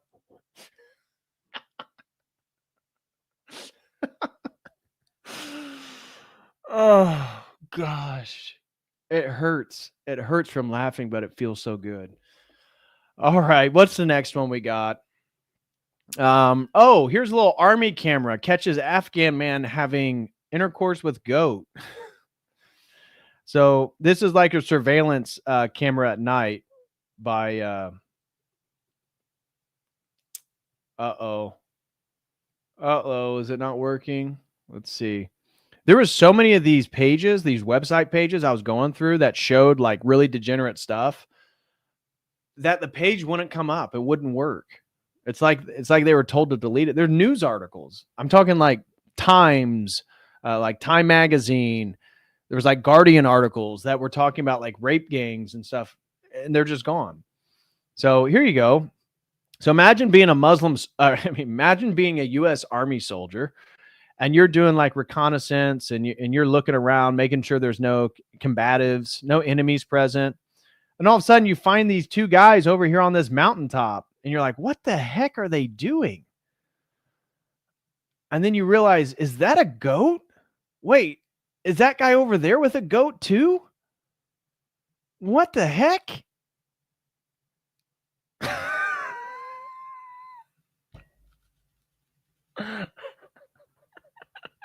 And then they're coming over like, how's your goat? He's literally watching him. He's helping him with the goat. Now he's like, my turn. I'm going to try her. Gosh. So much for privacy. Yeah. Can a man just get some privacy around here? And you see another man. Whoa, you guys got the goats out? Let me get over there. I need to get some of that. You see this guy walking over? He's like, oh my gosh, I didn't know you brought the girls out tonight. I got some hashish for you. Imagine being the army soldier. You're like, what is going on right now? This guy right here was with the goat, and then he hands that goat off to this guy. This guy's humping the goat. Oh my gosh.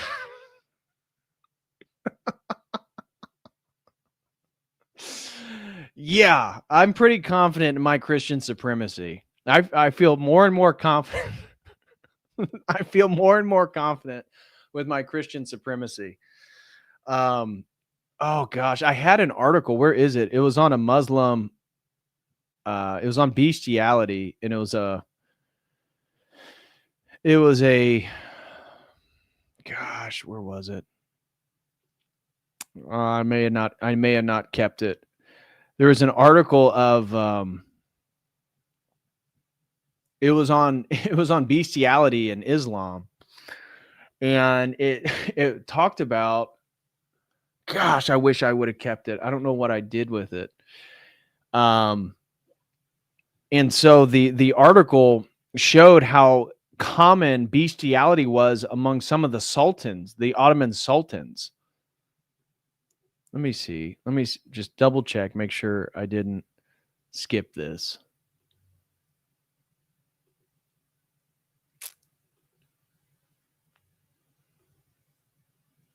Oh, this is in Hindu. Okay, here it is. This is what I want to show you. I did keep it. Okay, so we were just watching that. So let me bring this over here. Keep my tabs organized. Okay, so we just saw the Afghans get caught by the U.S. Army soldier with their goats. And so then I started looking up I was trying to find bestiality in religion. Of course, can't find anything other than like the few instances it occurred in America, like very rare instances of beast, and then that's all over the search engine. So eventually I found this article here, which it says that Hinduism is the only religion that teaches the permissibility of bestiality. Sometimes the animals are dead. However, other times living animals are raped. Okay. And I thought, oh, okay, interesting. And so this shows a depiction of, this is at a Hindu temple. This is Lakshmana temple, erotic sculpture sex with horse at Khajuraho temple, Madhya Pradesh, India. Wonderful, wonderful stuff. And then it talks about how Hinduism, it simply means horse sacrifice, and says only a Muslim can see sex in yagya. Okay. So then it says Hinduism prohibits intercourse with animals and considered it a sin. Sex with animals considered halal in Mohammedan religion. If he had sex intercourse with an animal, that will not make his Hajj void. So you can still do the Hajj if you love your goat.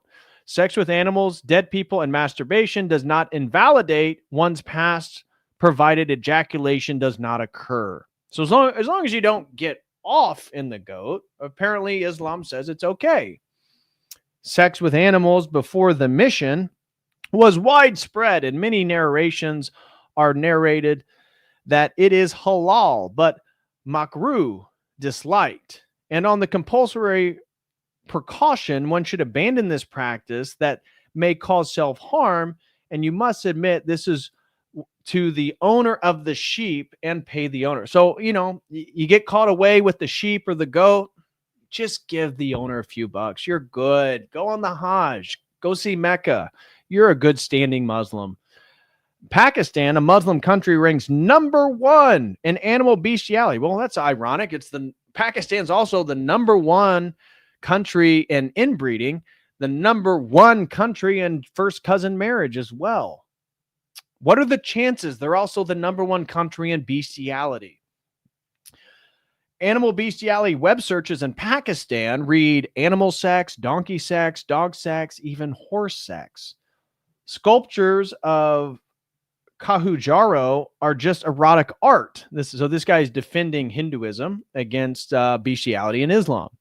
And if we were talking about erotic art, there is many such Islamic art available as well. For example, a Muhammadan copulating with a deer. And here you go. You can see he is inserting himself in a deer. Further, Mughal king. So this isn't Ottoman. This is Mughal. Mughal Empire is when India was ruled by the Muslims. It's the Muslim empire that controlled India for a period. Loved bestiality.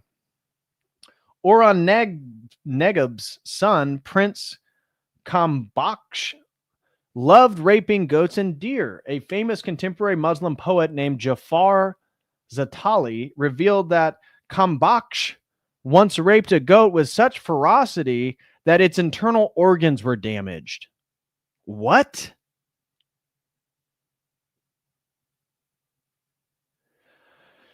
And then the text he was referring to reads, "Well done, jewel of the prince, Kambaksh. The little opening of the goat is ruptured into a gaping hole."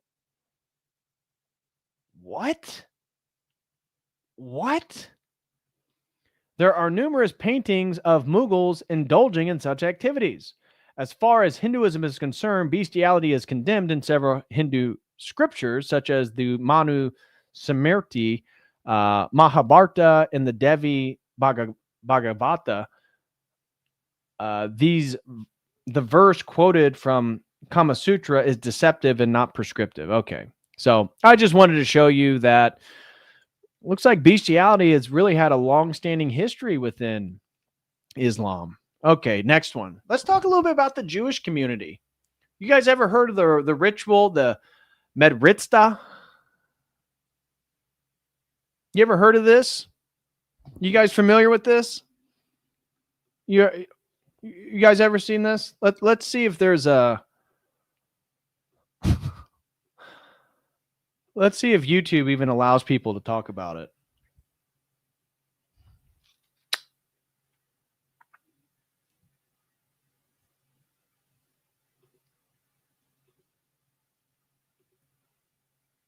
Here you go. There you go. This is the oral sucking circumcision ritual in Judaism, in Orthodox communities. You know, it's when they actually suck the baby penis till it bleeds. Or actually, they circumcise it and they suck the blood off the baby penis.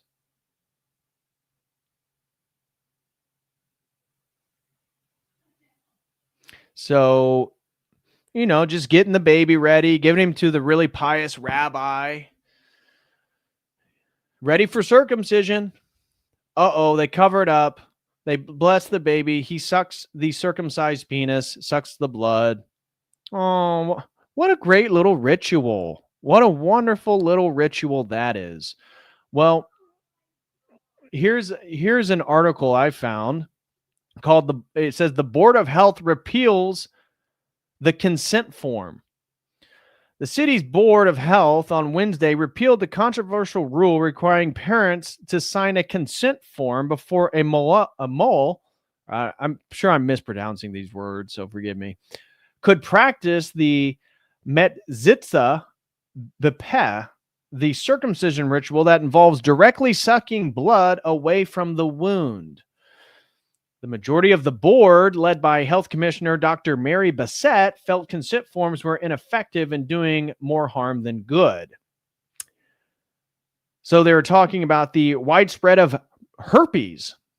The policy enacting during the Bloomberg administration incensed members of the Orthodox Jewish community who felt it violated their religious freedom and disputed the connection between putting one's mouth on an open wound and neonatal herpes, which are so prevalent in their community, which can be life-threatening for an infant. The community refused to follow the board's rules, and the health department never figured a way to enforce its own policy. Bassett, who does believe there is a link between the metzitza and the neonatal herpes, argued that replacing the consent forms with educational pamphlets outlining the risk of the practice will be more effective to reach parents. So you think parents who are giving their infant over to the rabbi for this ritual, as long as they had some educational pamphlets, maybe they would choose otherwise? I don't know. I'm having a hard time believing that's the case. Mohels view direct oral suction as a sacred religious act and are reluctant, even hostile, to convey what they consider purely medical information. Bassett said during Wednesday's board meeting in Lower Manhattan, the challenge the board faces is to find the best way to make medical information available. Interesting. There's a difference between ensuring people have information to make an informed choice and the choice that people actually make, Bassett said. It's our goal to ensure people have information at their disposal. They choose the choice they make remains theirs. Parents are balancing their conception of a spiritual risk as compared to a medical risk, and our goal is really to ensure they have information about the medical risk. We're incapable of directing that calculus. Okay, what a wonderful little ritual we found in the Orthodox Judaism. So they suck the blood from baby penises. I would say that's another aspect that is condemned by Christianity. Don't you guys think? Here's a cool one, documenting Kaporo's chicken slaughter in New York. This is from 2 years ago. Exposing the animals within our religious ceremonies and traditions. Kaparat, or Kaporos, a ritual practice by certain sects of Orthodox Jews before Yom Kippur, the Day of Atonement, is taking place this week in New York. In 2022, We Animals photojournalists Kelly Gurin, Molly Condon, and Victoria de Martigny headed to Brooklyn, New York to document the treatment of animals at this annual event. And you can see that the Jews, they put all their sins on the chickens, and then they take the chicken and slap it.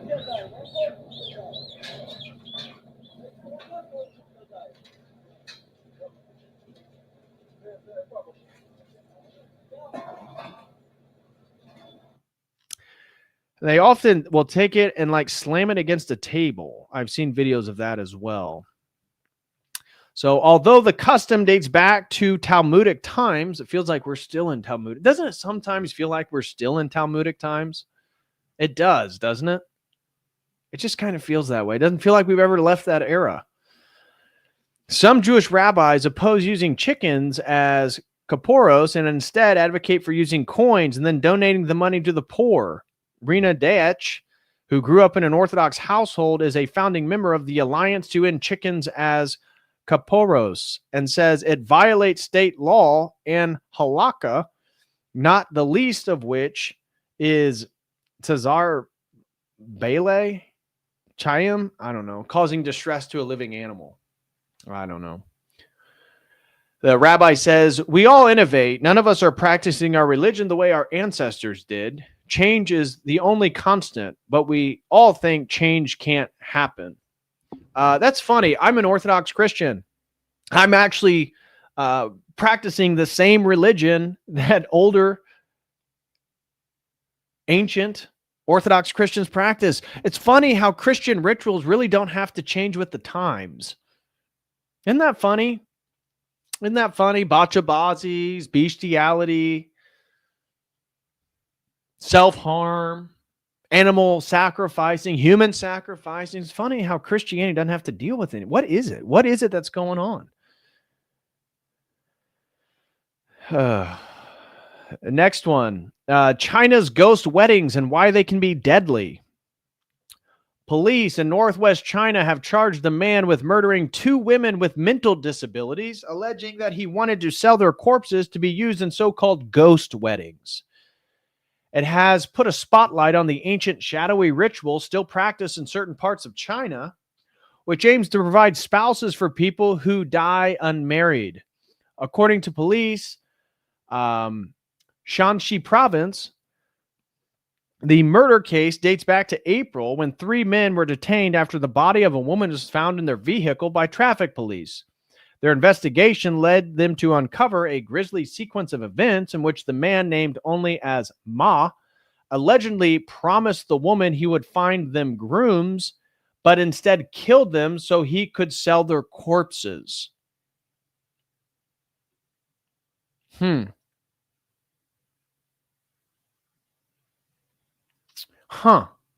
Strange.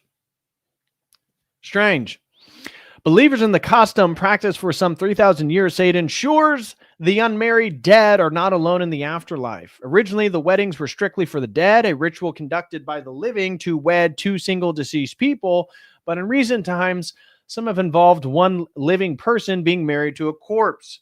In ghost marriages between the 2 dead people, the bride's family demands a bride price, and there is even a dowry, which includes jewelry, servants as a mansion, but also in the form of paper tributes.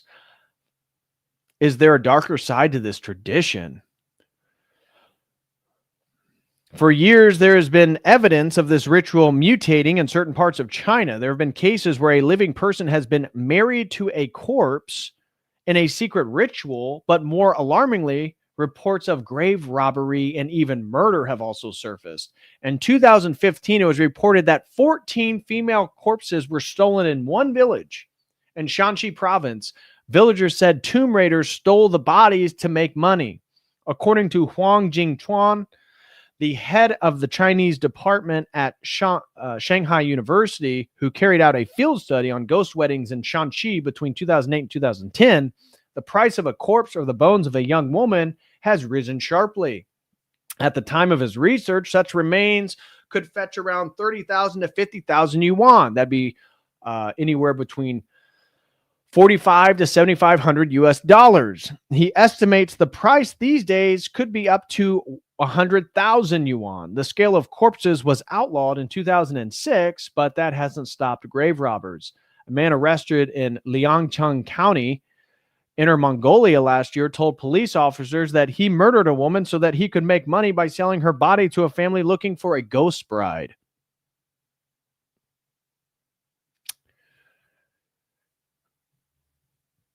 Does it happen in other places? Most cases are found in northern and central China, areas such as Shanxi and Henan provinces.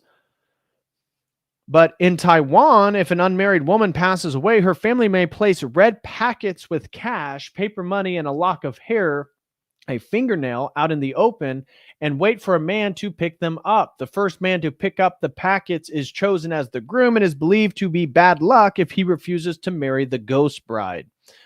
The wedding rituals are similar, but unlike in mainland China, no bones are dug up. The groom is often allowed to marry a living woman later, but his dead wife should be revered as the primary wife. Last year, a video of a ghost wedding from Taichung in Taiwan, where a man apparently married his deceased girlfriend in an elaborate ceremony, went viral. At the core of these rituals is the universal human dilemma of how to deal with bereavement. Such ghost weddings are very touching, showing the perseverance of love, said Mr. Sveto to BBC. I don't know. When I hear about ghost weddings, I don't really think about the perseverance of love. I think that is a wild, nonsensical, demonic ritual that occurs outside the Christian faith. Again, another reason to be a Christian supremacist. You guys ever heard of the fattening rooms of Calabar? In some African societies, being fat remains a symbol of status and power, despite the well-known problems connected with obesity. In Nigeria, the rich can pay for special fattening rooms to put on extra weight. And this is a woman named Happiness Edom. In the morning, you eat fine. So she was marrying a Nigerian prince.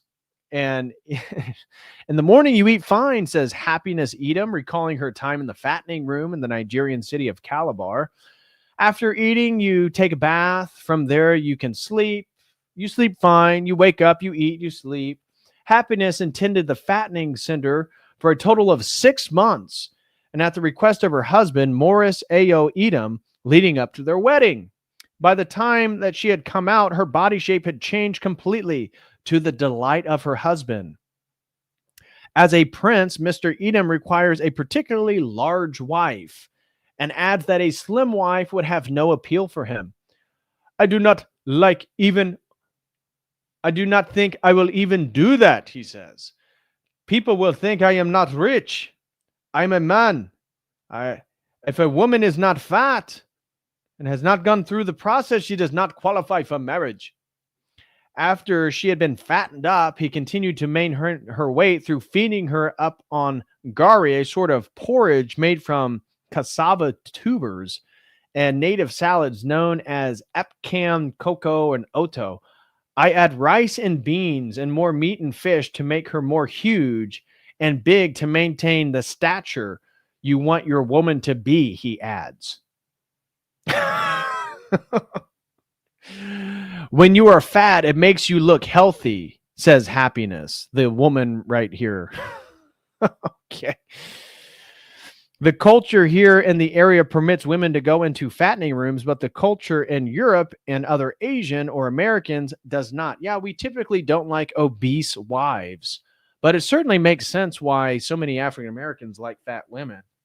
I mean, if this is a cultural tradition and this is happening in Nigeria, and due to the historical contexts, many of the slaves that came to America are from Nigeria, maybe there's almost a genetic component that's just so ingrained, or maybe it's just a cultural thing that they don't realize, and they just love big fat women.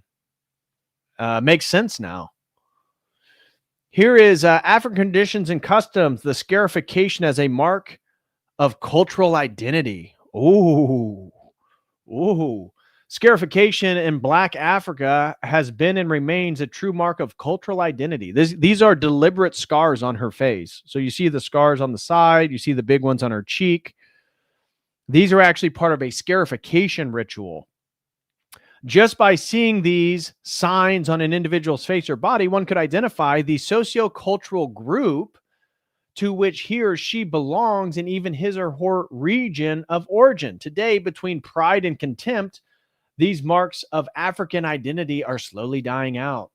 In Africa, a superficial incision on the skin is made in some ethnic groups in order to leave a scar called scarification. This incision is applied to the cheeks, temples, forehead, or body to mark membership of a particular lineage, clan, or society.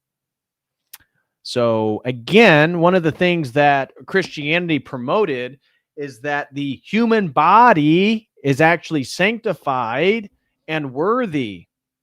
So with that idea, we do not participate in scarification. We do not participate in the Indian rituals where you put all the needles in your skin and through your face, or the African rituals in which you create scars on your face. No, the human body is like, oh, whoa, somebody just gifted. Hey, shout out to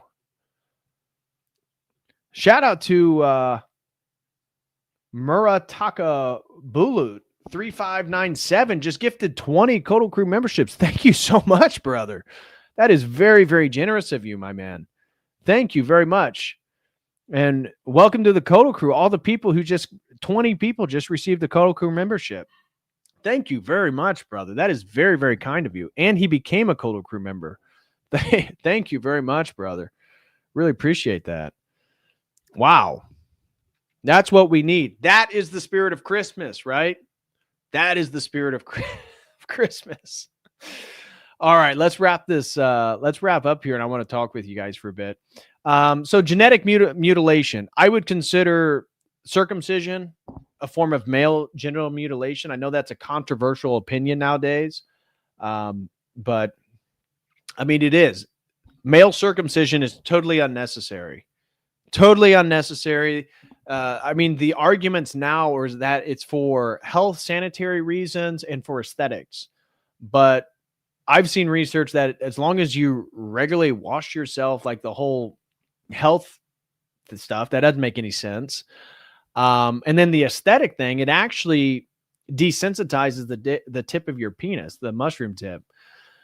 So I'm not in favor of genital mutilation, but obviously in Islam, they have a major problem with female genital mutilation. And for them, the reason is to prevent your daughter or your wife from being sexually promiscuous. So what they do is they cut off the clitoris of women so that they don't enjoy sex in the same way, so that they won't masturbate and that they would be less desirous of sex with another man.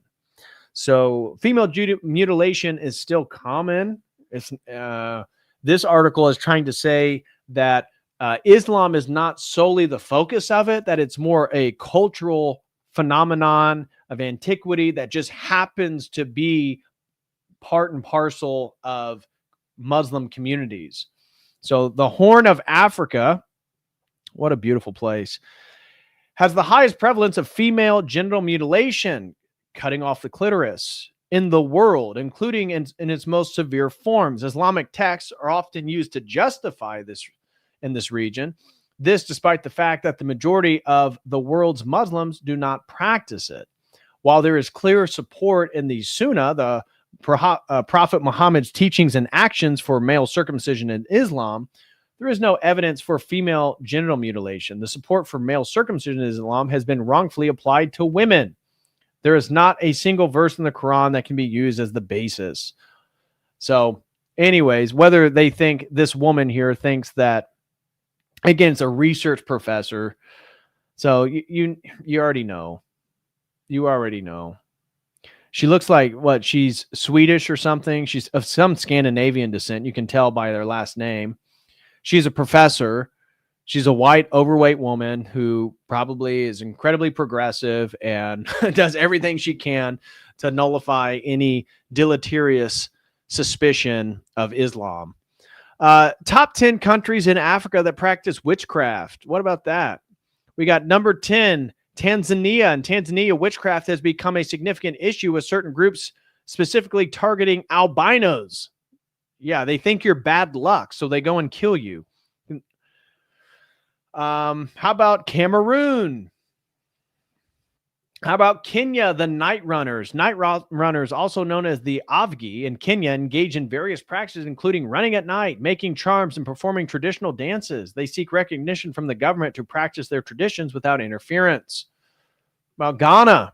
In recent times, witches in Ghana have faced persecutions leading to women being banished to segregated communities due to suspicions of witchcraft. So this article, you can see it's kind of in favor of witchcraft. Like at the very last thing here is like, witchcraft is a beautiful part of African culture.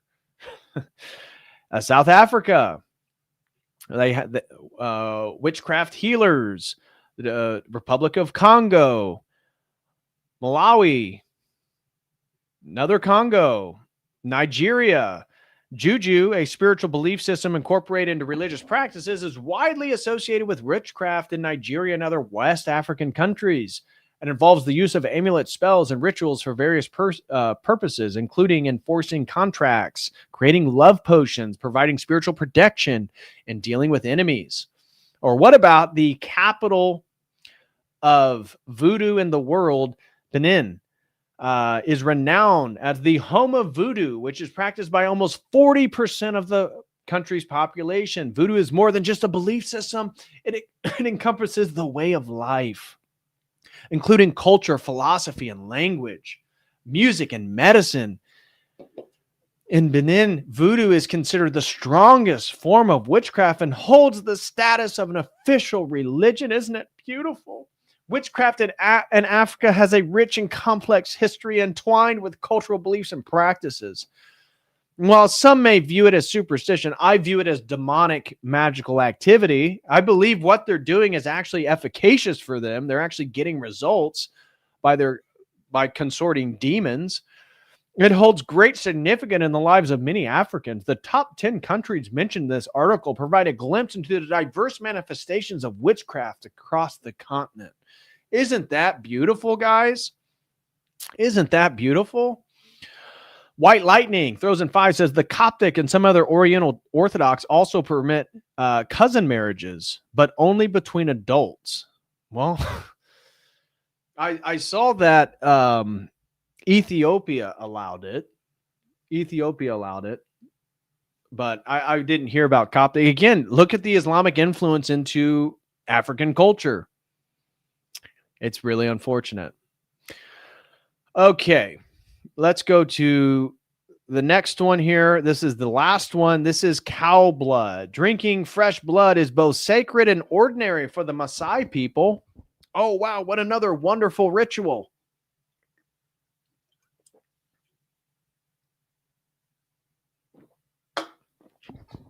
The Maasai people of southern Kenya and northern Tanzania know how to make the most of their cattle. They incorporate milk into meals and enjoy raw cooked beef, and use cowhides for bedding and dung to strengthen their walls, and regularly consume cow's blood. And so what you're seeing here, and by the way, guys, almost every thing that I showed you today in regards to all these degenerate things, go follow my YouTube channel that I'm going to be launching called Dr. David Patrick Harry. It has like 74,000 subs. It's my old psychedelic channel. I'm going to, excuse me, make new content where I'm going to, just like this ritual right here, I'll explain it. I'm going to show some people a video of it, and then I'm going to condemn it. And I'm going to do a whole freaking series of basically smashing all these other non-Christian faiths. So what they do here, if you can't see, and I watched a video with Liver King go to the Maasai.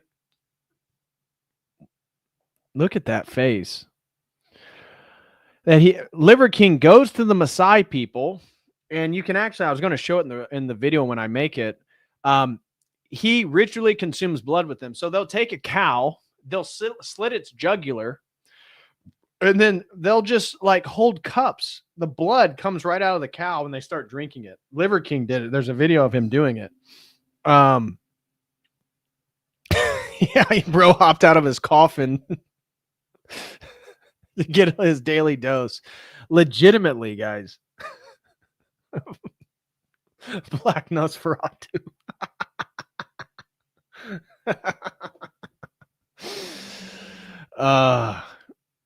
Yeah, let me just I'll pull up the channel here in a second. All right, I'll just share the link right now. So here's my new YouTube channel. I haven't launched it. There's just old content that's still on it. All the Church of the Eternal Logos content will be taken down, but I'm sharing it in the link right now. Go subscribe to that channel, guys. I'm going to be posting unique content, stuff it's not going to be on Church of the Eternal Logos. And all the debates I do moving forward are going to be over on that channel. But anyways, they literally drink blood straight from the neck of a cow. And so this this website, wondrous foods to explore and enjoy. Intriguing stories served fresh daily. Cow. Oh, God. Both blood and milk are consumed during rituals and celebrations, such as weddings, but also serve as regular sources of calories and nutrients. Wow. Sounds like a heart-healthy diet. In this sense, scholars view the Maasai treatment of blood as both ordinary and sacred food. Cattle blood is high in protein and, among the Maasai, is considered beneficial for people with weakened immune systems, particularly those who have just given birth, been circumcised, or fallen ill. Elders who have had a rough night might also reach for a cup to sober up or reduce the intensity of hangover. Wow, who knew that cow blood was a miracle drink?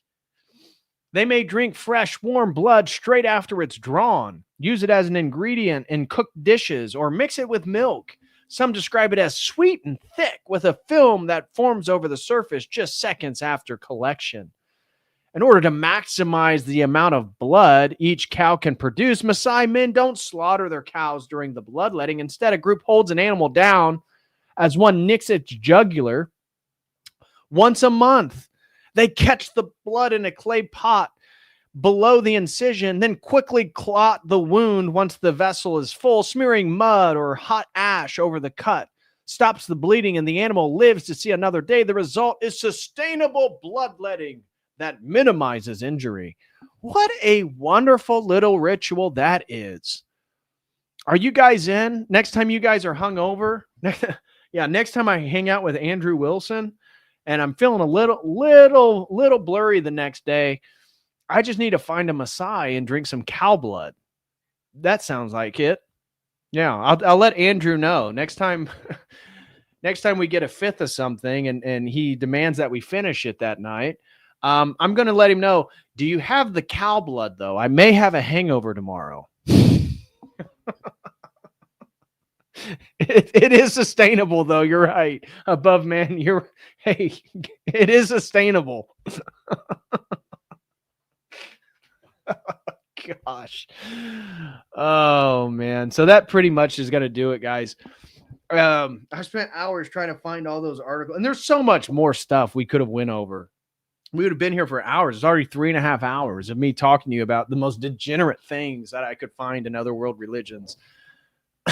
Mojo says, this is why I do not drink. Hello says, thanks for the stream. Hey, thank you guys. Hey, I want to give a major thank you to the gentleman who gifted 20 Cold Crew memberships. Murtak Bulat. Thank you so much, brother. Really appreciate that. That was very generous of you, man. God bless you. And thank you for everyone who helped me reach my 30 super chat goal today. Let me see if anybody sent some stuff in on the other. Nothing on Dono chat. Let me see if anybody sent anything in on Streamlabs.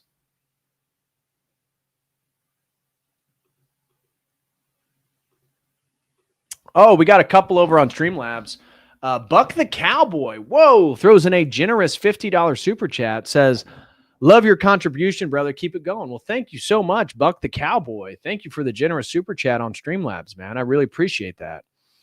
And Snagglebeast, shout out to Snagglebeast, throws in 5, says, my other super chat was quoting Jim Bob's show with Hello Listener. He was playing a hobo who was railing against the injustice in the world while Jim was playing a street vlogger making content of the poor fellow by quizzing him for prize money. Oh, okay. That one went over me, Snagglebeast. I was able to meet Snagglebeast when I was actually in Nashville and Florida. He actually showed up to both. Really, really good dude. Him and Josiah Elleron. Shout out to both of you guys. Really, it was really great to meet you guys and chat. James Johnson throws in 20, says, hey man, sensational talk with Father Hears. Forwarded the vid to my father confessor and friends. Thank you so much. Well, thank you, James. Really appreciate that. Hopefully your priest likes Father Peter, because Father Peter, kind of like Father Sarah from Rose, is kind of a polarizing figure among clergy. I find people that love him, like Father Josiah Trenum loves Father Peter Hears. And then I find other priests in the Antiochian church that don't like Father Peter. And I've found other priests in like the OCA and particularly the Greek world that tend to have some animosity towards Father Peter. So thank you very much, James. Really appreciate that. I had a great time over on the Orthodox Ethos. That was my first time over there. I know he does a lot more solo streams, so he doesn't have tons of people coming on.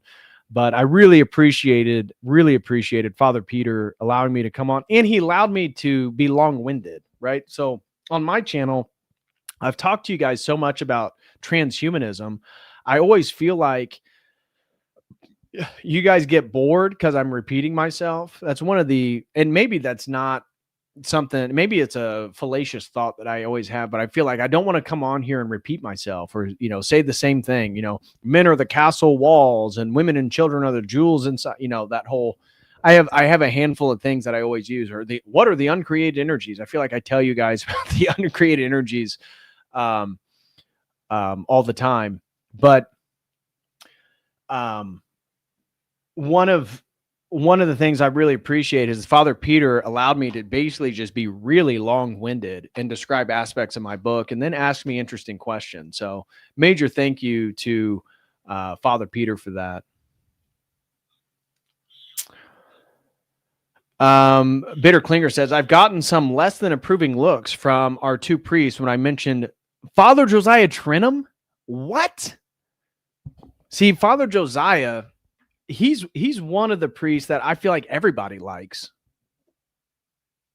I mean, who doesn't like, and even the priests that I've talked to that don't like Father Peter Hears, they've always had positive things to say about Father Josiah Trenum. If a priest doesn't like Father Josiah Trenum, that'd make me scratch my head and wonder why. Which Christianity would be supreme? Dude, do you see these icons? Do you see St. George? Do you see Christ? Do you see the Theotokos? Do you see St. Demetrius? Do you see St. Patrick down here? Do you see St. John? Do you see St. Maximus the Confessor? We're Orthodox, bro. We're Orthodox. Orthodoxy is Christian. Everything else is a heresy. Everything else is a heresy. Yeah, Father Josiah is great. He's super based. If there's a priest that doesn't like Father Josiah, I'm wondering why. People have been saying he's an ecumenist, which is garbage. He's not an ecumenist. Father Josiah is not an ecumenist. He is, though, very friendly with people that are, tangential to orthodoxy, like Gavin Ortland, spoke at the marriage conference he recently had. Yeah, I don't love it. I don't think a patristic nectar event needs Gavin Ortland there. But I get why I get what Father Josiah is trying to do. He's trying to, spread the faith and get more people exposed to it and stuff like that. But what did Ortland do? He literally leaves the marriage conference, an incredibly, a hospitable environment that welcomes him, even though he's an outsider, goes back home, and the first video he makes is critiquing orthodoxy. It's like, yeah, after a while, I get it.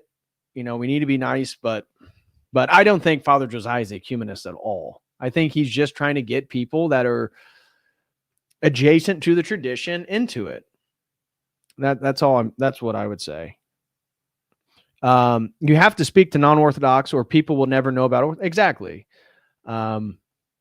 So yeah, I get it. He does a lot of stuff with non-Orthodox people, but Father Josiah is not an ecumenist. And that sounds like some kid who just joined the church, who's super hardcore and sees Gavin or Father Josiah is an ecumenist. No, dude. Have you been to the church? Have you talked with Father Josiah? I've met Father Josiah Trenum. Dude, no, he is so serious about his faith. I think he's a fantastic representative of Orthodoxy in America. That's why I was so happy he was on Tucker Carlson's memorial stream of Charlie Kirk. I mean, think about that. There was only one religious leader that was present on that stream. Guess who it was? Father Josiah Trenum. You don't think that influenced, the million people that watched that stream? Absolutely did. Absolutely did. So, yeah, they're probably vaccinated. I I am highly, highly confident that Father Josiah did not get vaccinated. Back to work for me, so I'll be listening. Well, thank you, Dog Meat Be Goonin. Dog Meat Be Goonin. Interesting name. I'm not a huge fan of gooning if it is what I think it is. It's garbage people who say he's an ecumenist. Yeah, there's no way. There's no way. You ever think of doing a Bible study? Well, what I'm doing is we don't do a Bible study, but if you join the Logos Academy, which is a men's only community, so I don't know if Slurpy Perky is a woman or a man, but assuming that you're a man, you could join the Logos Academy. So over on school.com, the Logos Academy, we are going to be doing the Orthodox Survival Course. So if you guys haven't seen, I'll share that link. It's not exactly a Bible reading, but we're going to be powering through it. It's quite of a, it's a significant text. I'll show it to you real quick. So, let me see the Orthodox Survival Course. Here it is. So those of you who don't know, that's a 248 page PDF. I downloaded this from an Orthodox church in Australia, and it's really well put together. It's a series of lectures he gives. So an introduction to the Orthodox worldview, and there's audiobooks over on YouTube. So if somebody is interested, maybe they're not a reader. We had some people in the Logos Academy who aren't big readers. Our first section is just lecture 1 and lecture 2.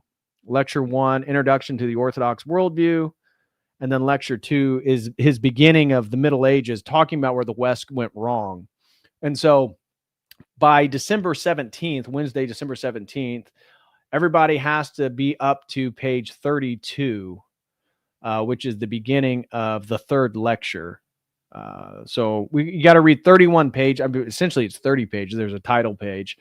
So read 30 PDF pages, and then we're going to then hammer 4 chapters or 4 lectures a piece because there'll be 2 weeks in between. So if you guys are interested in reading the Orthodox Survival Course by Father Seraphim Rose with a bunch of other Orthodox men and sharing thoughts, insights, reflections, join the Logos Academy, because we're going to be starting lecture 1, lecture 2, or chapter 1, chapter 2 for Wednesday, December 17th. So you still have plenty of time. The PDF is posted right here in the Logos Academy. So if you don't have the PDF, you just download it. And if you're not a reader, there's all these audiobook available on YouTube. You could literally keep up with us by just listening to the audiobook while you work or something, and then show up for the meeting. So just throwing that out there. We haven't done Bible studies per se. It was something that we mentioned. I offered that for people at the Logos Academy if we wanted to do a type of Bible study. We did one Bible study on the opening prologue of the Gospel of John. So everybody had to read that, and then we covered it and talked more deeply about theology and the implications and intertextual connections with the Old Testament. So we did stuff like that, but I'll tell you what, it's hard to do long reading groups. So I did a book club in like 2021 or 2022. Maybe it was 2022 on The Master and Margarita, a very famous, like top 5 famous Russian novel about the devil or Satan being present at the height of Stalin's reign in Moscow. And so, anyways, we did that. And I remember the first like reading session, it was like the first 2 chapters. We probably had like 20 people, tons of people there signed up, ready to read the book. Next meeting, probably 12 people. Next meeting, probably 8 people. Next meeting, down to 4 people. And that was like the 4 people that stayed with it until we finished the book. So I love doing book clubs. The problem is getting people to read the book and show up to talk about it. That's the difficult part, is people just don't. And I get it. People are busy, but if you sign up for a book club, make it an intention or something. So I did a book club on the Master and Margarita. It was so much fun because other people saw things in the text that I didn't see, or symbolic connections to previous chapters that I looked over, didn't see them, and theological reflections. But it is just hard to keep people engaged and keep reading the text. So book clubs, I'm open to it. I told people I'd love to do one on the Brothers Karamazov. I haven't read Dostoevsky's The Brothers Karamazov. I want that. I want to read the Grand Inquisitor section.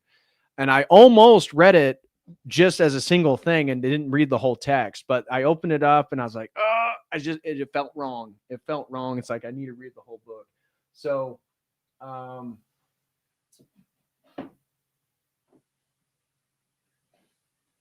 that's how big it is for those of you who don't know. So if I'm going to do a book club for the Brothers Karamazov, which I would love to do, I need people that are say, hey, I will read the book with you. That's the worst thing is because they're group discussion. They're not me lecturing you, right? So we do these book clubs and then you'll get there and nobody actually read anything. They're just ready for you to lecture about it. It's like, bro, I didn't prepare a lecture. I'll get it later. So anyways, I'd be open to doing a book club for the Brothers Karamazov or other texts we talked about. So we were thinking about doing smaller ones. So one that people like the idea of doing is the fictional story of The Great Divorce by C.S. Lewis. This is about a bus ride from hell to heaven. I bought this at an Orthodox bookstore. Haven't read it yet, but I offer that. So maybe smaller works like this. Like I offered to do book club readings on God is a Man of War by Father Stephen DeYoung, or On the Resistance to Evil by Force. These are very sort of masculine texts. But people chose the Orthodox Survival Course first. So that's what we're going to be doing. PDF version, Orthodox Survival Course. If you're interested in joining, reading, reflecting, being part of the dialogue, sign up to the Logos Academy, school.com/Logos Academy. And we would be happy to have you. Again, I'm going to be promoting this while we go through it, because here's the thing.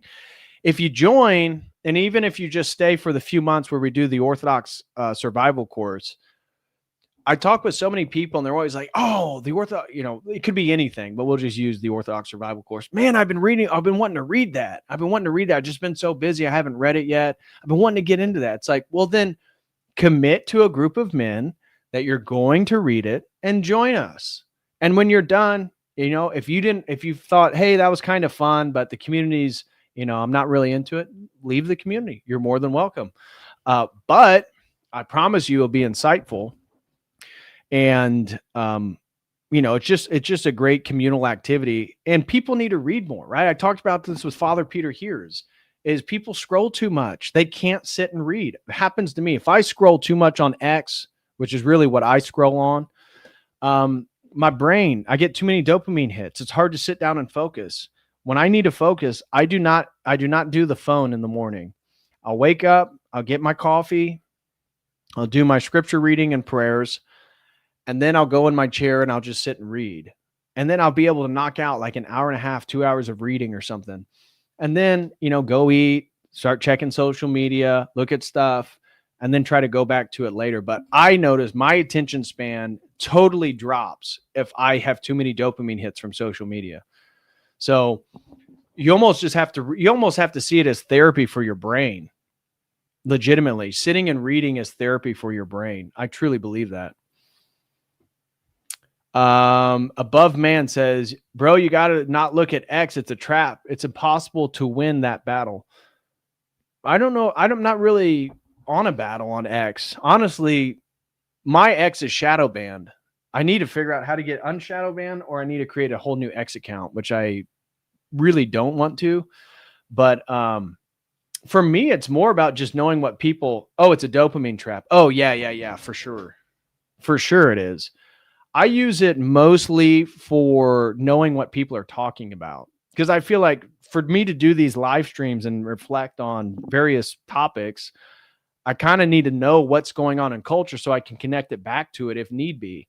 So I almost feel like I have to be knowledgeable of the latest news general news, the conversations online. And I feel like X is the best to really get that. But you're totally right. It's an absolute dopamine trap, and it messes with my brain, and it makes it way harder to focus and do long standing stuff. So like if I'm doing research on a topic, like a sponsored stream, I got to turn all that stuff off, and I sit here for hours and I just go through websites and try to find documents and read them.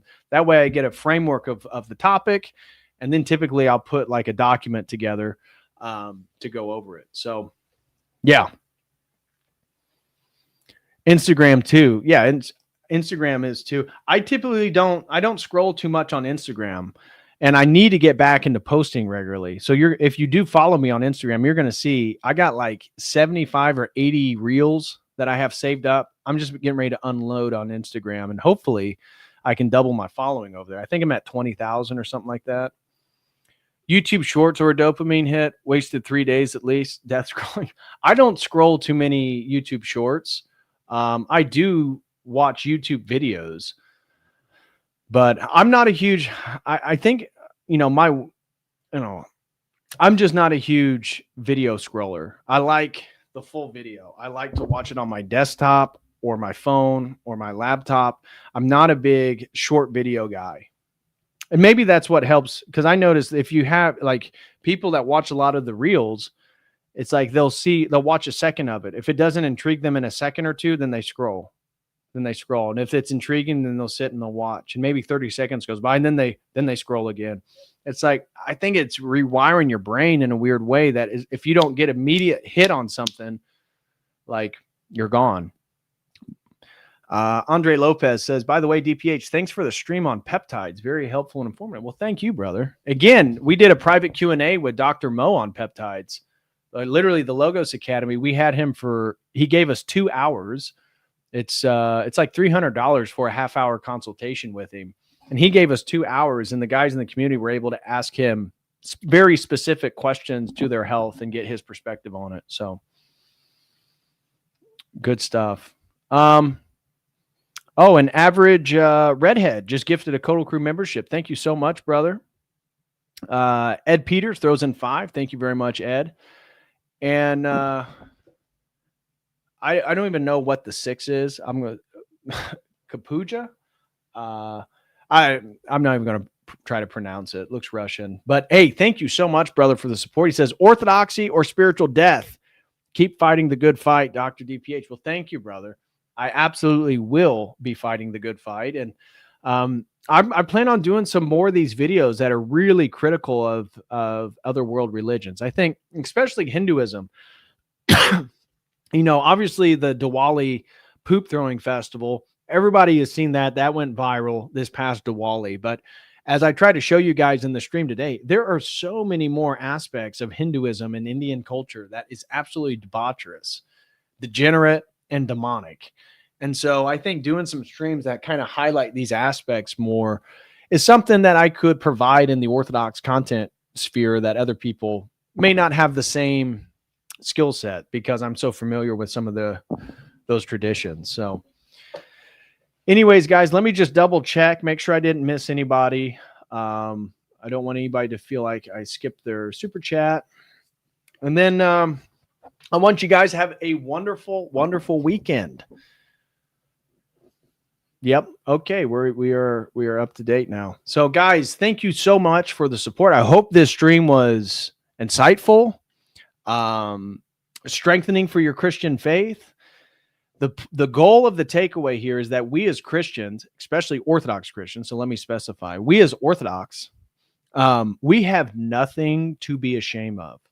Nothing to be ashamed of. So when people try to talk about slavery or Christianity's backwards, the goal for this stream is to remind people we literally civilized the world. And the world is becoming less civil because Christianity in its traditional form and the faith of individuals is diminishing. And so because of that, look at all the formerly Christian nations that everybody wants to move to, because the remnants of those values, the remnants, like we talked about, hospitals, orphanages, universities, justice system, all of this stuff is influenced by Christian theology. That's why the third world wants to come to the first world. The problem is the first world no longer holds the metaphysical baseline to uphold all the things that people actually want to glean from Western civilization. So, yeah, the goal is that you and we all need to be very explicit, outward, and prophetic, meaning professing, not prophesying, but professing our Christian supremacy, our Orthodox Christian supremacy. So, anyways, guys, when we compare our orthodoxy or Christianity in general, even including, snake handling Pentecostals, if you look at Christianity in general compared to the rest of world religions, we stand at the top of the pyramid. That's a fact. So, guys, I will leave you with that. Have a blessed nativity. I will be back Sunday or Monday. And next week, I plan on doing streams Monday, Tuesday, Thursday, maybe Friday. Tons of streams next week. I'm finally back into my rhythm. No more traveling, no more other things. So Wednesday, though, we'll be doing the meeting for the Logos Academy. If you're interested in reading the Orthodox Survival course, sign up. And that will be Wednesday night at 7:00 p.m. So thank you all so much for the support. God bless you all. And yeah, I think that does it. So as always, until next time, God bless.